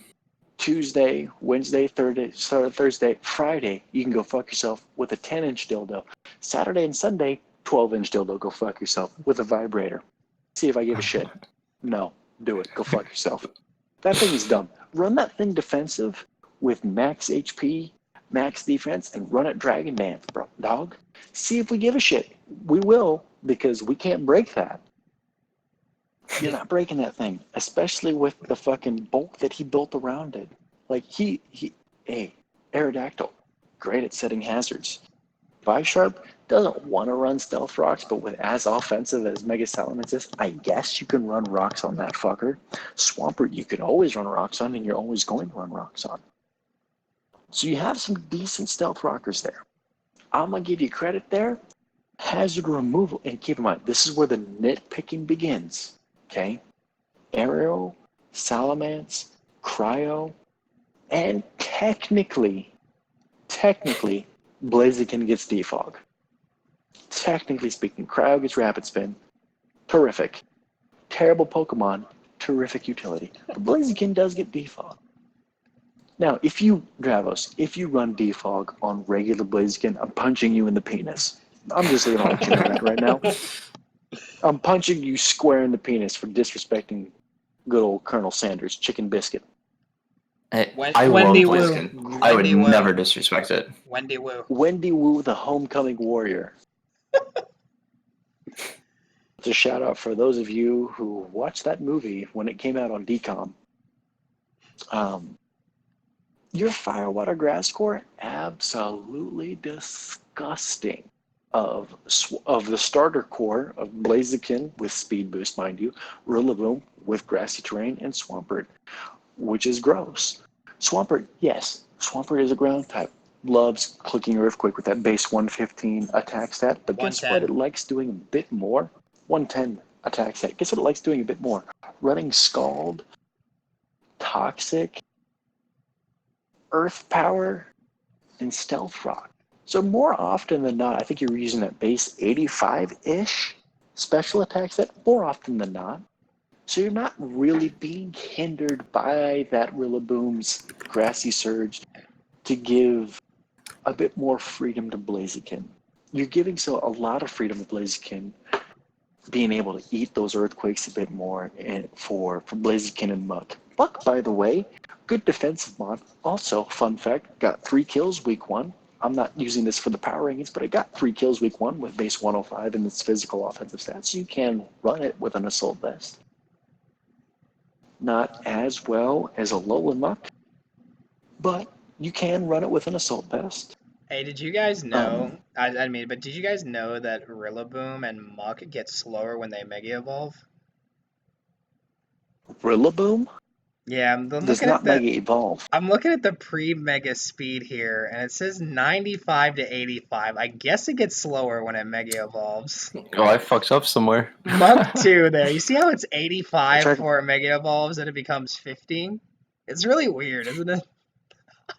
Rillaboom doesn't Mega Evolve. That's You mean that's No, I that's fucked up the Dynamax? speed tiers. that's the joke, man. In the You pre-mega mean it like says Dynamax or no, in the No, pre-mega no. slot it says 95 and then it says 85 in the speed slot. I'm like, really? Rillaboom mega evolves? It's very interesting. I mean, all to right be then. fair, that was my sheet, so like I know my speed tier is pretty good It's for right my on the team. right side. It's So right on the right side. yeah. I see Rillaboom 85, 85 across the board. I don't It see anything was else. I 95 see before. He just pre-Mega. fixed it. I don't know what Okay, Brandon's talking about. I see He's Raichu at been 75 drinking. and 110. I'm the only one that What has an the Alkaline fuck? system. I see Raichu just changed from 110 from 75 to 110, but that's okay. It's okay, Dravos. You're a little retarded. I love you still. But anyway, so here's what we did for the top 3 teams: is that we looked at the Dragon Fairy Steel core, Fire Water Grass core, the Dark Psychic Fighting core, and we gave them grades, rated them 1, 2, 3. Okay, and then we looked at hazard control with sticky webs, stealth rocks, spikes, toxic spikes, gave them a grade 1, 2, 3. Other utility of hazard removal, 1, 2, 3. Speed tiers, 1, 2, 3. This is one of the best speed tiered teams that we have in the league. At 130 Aerodactyl, which is very common, 120 Salamence, great hard cap that you're going to bring every week and have to contend with. Raichu at 110, Cryo at 105, Cryogonal 90, Rillaboom 85, like Blaziken at 80 and Gardevoir at 80 seems like an issue, but when you realize that Blaziken has speed boost because it's tier 1 and we have it a speed boost Pokemon, it's really not a base 80. It's more so, more of the base 145-ish to 150-ish, I think. Is that correct? Something It's stupid more fast around like there. that. It comes to that point at +1 speed at base 80, which is big dumb. After one turn of play. After one turn of play, and all he has to do is click protect. His focus sash, if he's running it, is still protected. Or read your I switch mean, He'll still towards even fuck hands. on you afterwards. Or read your Even switch worse, towards if I hands. U-turn or teleport. Absolutely. If he teleports, you get that slow teleport off, and then boom, you bring in the fucking, teleport with I don't know Gardevoir. what, Gardevoir, I think. Okay, yeah. So Gardevoir, and bang boom, you have Blaziken in it that gets that +1. Suddenly you're dealing with a Pokemon as if it has base 145 to 150 speed. You're dealing with a Mega Zam speed, and with the fucking stats of a Mega Zam as well, base 120 attack and 110 special attack, which is fantastic. By the way, this is all adamant boosted. Keep this in mind. This isn't even with a jolly nature or timid nature, should he choose to run that, because he can still, regular Blaziken can still run, a special set, because it's got base 110 special attack and decent coverage to do so, with Vacuum Wave and different things like that. Obviously not as well as Mega Blaziken, but still. I think the biggest issue that we had with this was the biggest fault on this team was its hazard setting potential. And I think out of the fantasy core, the Dragon Fairy Steel core, I think it was like half a point behind another team that we had. Yeah, we had mine behind. Mine was at the bottom. It was at the bottom, but again, it was very For the very fantasy close. core. For the fantasy core, how many points did you like? What was the point total that you had at the end? We had 1, 2, 3, 4, 5, 6, 7, 8 categories, and I got 13. And we just did it 1, 2, 3. 3 being 13 the best. points, and then the gap between the second place team and the third place team was how many points? 1 point. No, second place and third Oh, place. wait, my bad. It was 4. 4 points. And the gap between first and second was 1 point. How many points did second place have? Second place had 17. 17, so that means first place had 18 points and third place had 14 points, right? Or 13 points. Yeah. 13 points. So that's a solid team, top to bottom. This is a really, really good team. Good hazard removal, defog on Arrow, Mega Mens, Rapid Spin on Cryo, which is fantastic because Cryo can just spin those away. Cryo, not a good Pokemon, You but covered he's got an this, ice buddy. type. You covered this, buddy. I'll say this about Cryo. You It's got did. You said recover. all this about Cryo. Okay. You didn't mention it has recover. And a base, it's got base 105 Spadef, I believe, which is solid. No, it's 135 Spadef. Yep. With 80 HP. 135 Spadef and 105. 105 special attack. Okay. No, and 95 speed, special attack. Speed is 105. Yeah. Speed is 105. I knew it had 105 in one of its stats. Doesn't look like it should be so bad, but it good is. Defense. Yeah, it looks like it should be bad, and it's mediocre, but solid team top to bottom. Go ahead, good old Brandino and Dravos. Feel free to add anything else. I think you got it, man. Solid offense, solid defense. Looking forward to seeing it play. Anything you want to say about your own team, man?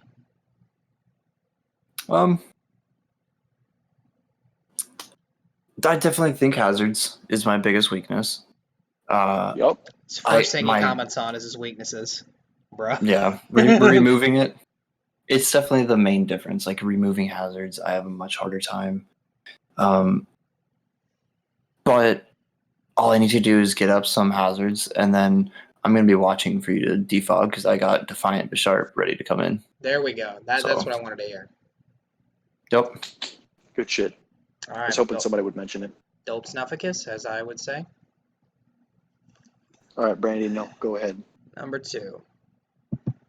Yay win. So I get to take the asshole cake of all the assholes. Do it. All right, what's up, bro? So What's up, bro? This team, I obviously have mostly positives. This is sort of the, I would say, balance of it. I feel like that these teams have more offensive and more defensive capabilities, obviously. But when it comes to DFS cores, we viewed this as the most sort of balanced defensive core. He's got just this fat core DFS-wise of Dragonite, Skarmory, and Alcremie, which alone is just great as they share no weaknesses, and they all serve different purposes. More of a specially defensive sweeper / wall in Alcremie, all-purpose wall, hazard setter in Skarmory, wall-breaking setup sweeper in Dragonite. Those are all, I would go as far to say polar opposite types of play styles, all three of them. It's like only all these spectrums. It covers a lot. It's really nice. It's slow, but it's really nice. Makes up for the speed later with things like Jolteon, Sneasel, Nihilego. Mega Blaze is going to be the fastest thing we have to deal with just after a turn of play. The fact that keeps getting even faster and faster is ridiculous. Miltank is kind of a fake base 100, as we said before, so really it's just Blaziken contesting that base 100 speed tier. Even if he doesn't bring Sneasel a whole lot, he still has Nihilego. It's going to be coming a good amount of weeks. He should be bringing Jolteon a good amount. You should be bringing one of those top 3 base speed tier threats, and then the threat is still looming for those Sneasels as well. So that's super solid just in the way of commenting specifically on speed tiers, drawing off course for a bit. Firewater Grass was phenomenal as well with Mega Blaziken, Decidueye, and Araquanid. I believe this placed second in our little ratings. And for good reason. Araquanid, if we're being nitpicky, Araquanid felt a little one-dimensional. It's really only hitting home hard with the water bubble liquidations. Its coverage elsewhere doesn't really do a lot. But it's just that fat Assault Vest user. It's that fat Sticky Weber. It gives his team even more stacking for Mega Blaziken to just run through you. Nihilego's biggest problem is steel types, and so much on this team helps with that, between Mudsdale, Blaze, Skarmory being a good switch in for those, Decidueye trapping them, Araquanid hitting them very hard because a lot of steel types can't recover, so taking big water type attacks, which might be your best Araquanid switch in that week if you don't have the best grass type, will chip away, so Nihilego can really put in some work. Nihilego also gives you Toxic Spikes. This is probably the best hazard setting in the league, period, with, I believe, 4 Stealth Rockers, Toxic Spikes, and Spikes. This is the best hazard setting in the entire league, and he gave it to a D-dancing Dragonite and a Swords Dance speed boosting Blaziken. Enough fucking said. Like this shit's ridiculous. You gave him a tier 5 Mudsdale, which is so dumb. I said I honestly was saying I think I have the best tier 5. It's definitely in competition with Mudsdale. Mudsdale might even be better, depending on opinion. I mean, this shit is just this team top to bottom is ridiculous with very few weaknesses. It kind of struggles with the ice typing in my personal opinion, but he does have some things to remedy that, like Skarmory, like Nihilego's pretty good at switching into special ice attacks, which is the typing's like primary thing, unless you're talking Weavile, Glaring Darmanitan, things like that. Mainly, you're speaking on Ice Beam, whenever you're talking about Ice Stab. And in general, it's got good Volt Turn. I think it's got about 3. Yeah, it's pretty good. And it's got good defense that can heal itself too. It's a big point. Skarmory can heal itself. Musharna can heal itself. Dragonite can heal itself. Miltank can heal itself. There's 4 walls right there that can heal themselves. That's really big. He's got Clerics too for like Rest Mudsdale, things like that. It's super solid all around. There's not much to complain about. Honestly, just if I was nitpicking, it was just that Ice type. And sort of bunched up at base. It's a bigger gap from base 80 to base 100 in Blaziken speed tier wise. But the tops are pretty solid. You got anything to add, Dravos? No, my biggest concern is probably going to be that 80 to 100 gap speed-wise. No, it's just, I mean, like we've said multiple times, like at this point, it's so nitpicky to find things wrong. It's just minor little things. Mm-hmm. It's just so many options for what to do. Like, Decidueye can be bulky one week, it can be fully offensive the next week. It's just a solid team. Got nice speed overall. Mega Blaziken is a threat. Yeah. I don't know. There's not really much more to say, in my opinion. In regards to the ice type, the only thing that I can add is Miltank gets thick fat, which is annoying to deal with, but that's about it. All right. And number 1? All right. And number 1 is... This is where I get to shut up. What's going on, guys? At me. Do it. This team is monstrous. There's not a better word in my vocabulary right now that I can think of to describe it. It's Dragapult, Lucario, and Diancie is a killer DFS core. Lucario is not to be slept on. Like, I can't believe it went that low in the draft. Like, 10th pick, guys. It's going to be destroying things. Like, what are you going to switch into? It's stab adaptability attacks. Dragapult. Nothing. You have to catch it with its speed tier. Because it's so fast, it's going to be running Modest or Adamant, whatever it's going to do. It can run specs. It can invest a ton of EVs into defense or HP against the slower teams. Diancie just comes in with his 150 defenses, swinging that around to absorb any hits that Lucario and Dragapult don't want to take.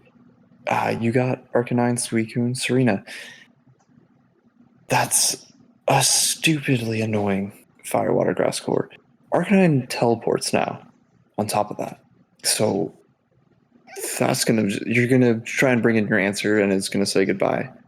Suicune, as we saw last season, can set up in front of just about anything behind a sub, and it's annoying and it wins games. Serena, you could scarf it and then just slap things around with its massive base attack, and you have to be scarfed to outspeed it then.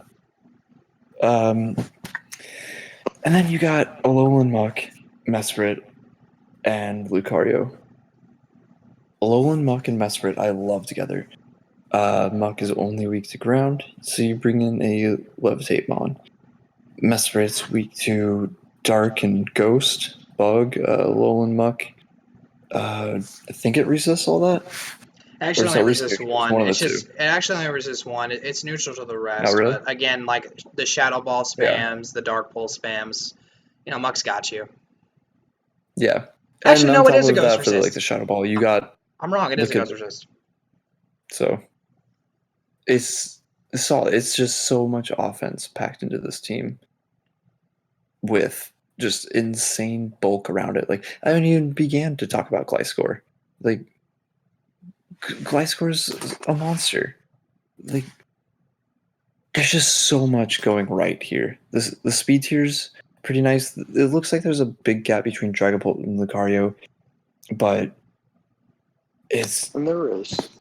yeah, there is a gap, but Kid has ideas for how to play around that, how to make use of it, take it to his advantage. Oh, I don't mind telling them. Okay. If you want to explain it at the end, then. Yeah, Because sure. I don't fully remember all of it, if I'm being honest. I got you. I got you. Yeah, it's just really solid team overall. You got U-turn with Dragapult, you got U-turn with Gliscor, you got Teleport on Arcanine, you got U-turn on Mesprit, Volt Switch on Vikavolt. I'm sure there's probably a Baton Pass or Baton Pass on Glaceon. There might be another Teleport there somewhere. You have Rocks from Gliscor, you have Rocks from Mesprit, you got T-Spikes from Alolan Muck, you got Sticky Web from Rocks from Vikavolt. Diancie. Yeah, Rocks from Diancie. Hazard Removal, you got Defog from Gliscor, you got Rapid Spin from Serena. Something else got Defog, right? Actually, no. For It's really just only those two. But yeah, I didn't really draft two bad week to rocks, and I have two top tier ways of removing hazards and Rapid Spin Serena and Defog Gliscor, which sometimes is enough, as I said at the beginning of the video. Yeah, and as it is, like they have to find a moment to get hazards up. Like, what do they do if you lead Mega Lucario? Right. I have every option to do that. Dragapult, another great lead. Yeah. You can lead offensive to suppress the idea of putting up rocks or spikes or T-spikes, whatever. No, it's just a solid team all around. You got Licky Licky passing wishes. You got you just nailed it. You really nailed it. Thanks, buddy. As unfortunate as that is for the rest of us. All right. So, all right, yeah, Win, knock me down a peg. Sure thing, buddy. Get me off my high horse. The biggest issue that I have with this is the Dragon Fairy Steel Core is very, very, very ground weak. With both your Fairy and Steel type being weak to ground, and Dragon not being resistant to ground, and having low defenses to not really eat those earthquakes, and not a whole lot to mitigate that. That's about the only issue. Your biggest answers to the ground types are Mesprit and Serena, and that's about it. We're just gonna pretend like I don't have a Gliscor. We're just gonna pretend like I don't have a Gliscor. Well, that's not a ground resist. Just like all these other mons aren't fire resist. I'm saying when it comes to ground resistances, not immunities. I'm just saying resistances. People fit in resist. You have with a Serena immunities. for resist. I was getting to the immunities here in a second. You called Mesprit a resist. Yeah, I was pivoting into Levitate, users of Mesprit, Vikavolt, and then immunity, and Gliscor will fit its typing as pores.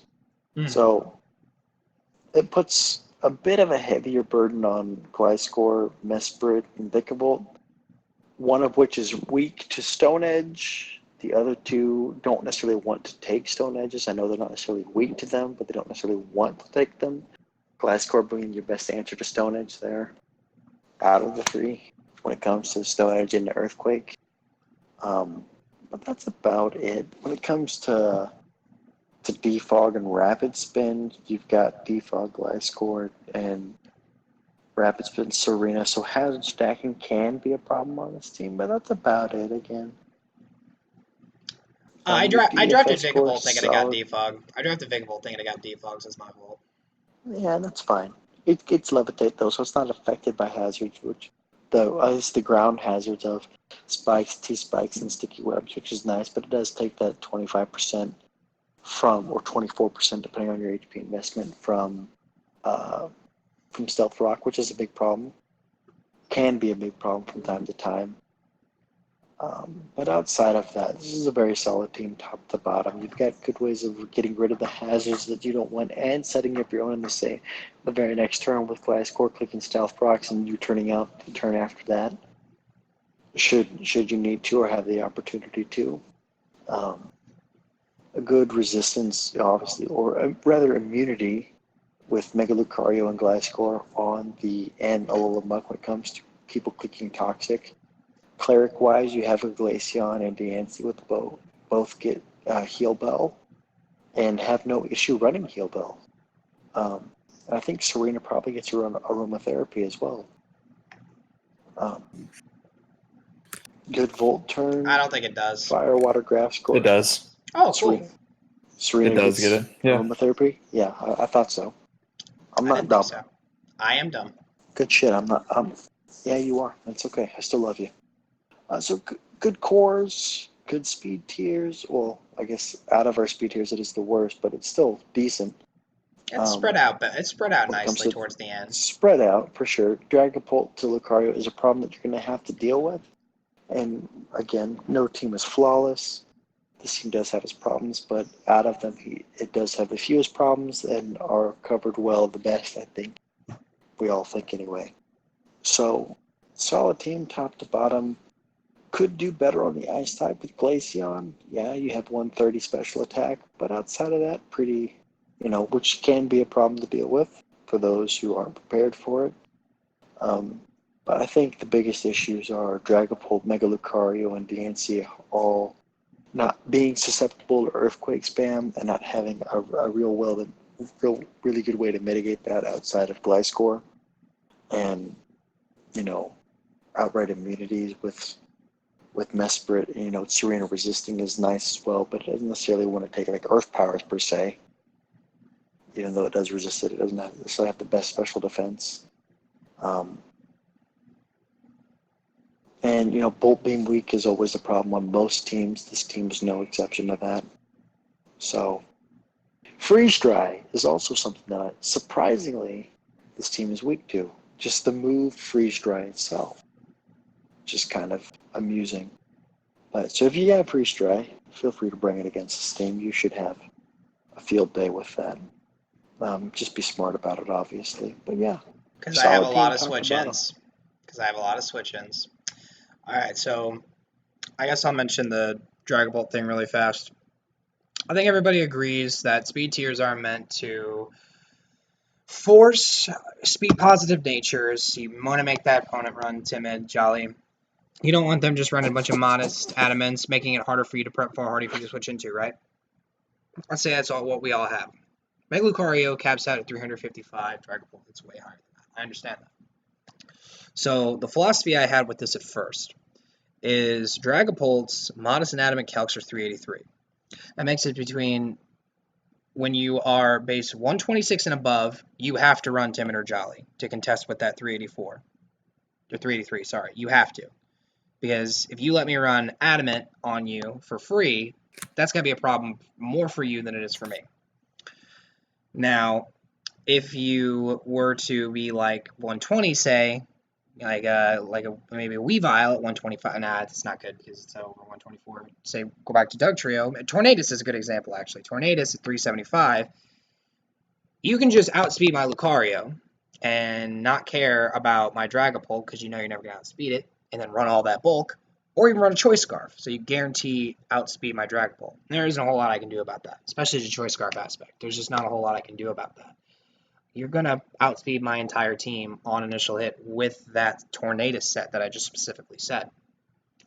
Now, what I do want to say about that is what is stopping me from running just enough speed to outspeed a Tornadus that is speed creeping a Lucario and run all that bulk and Dragapult and all that attack and an adamant nature.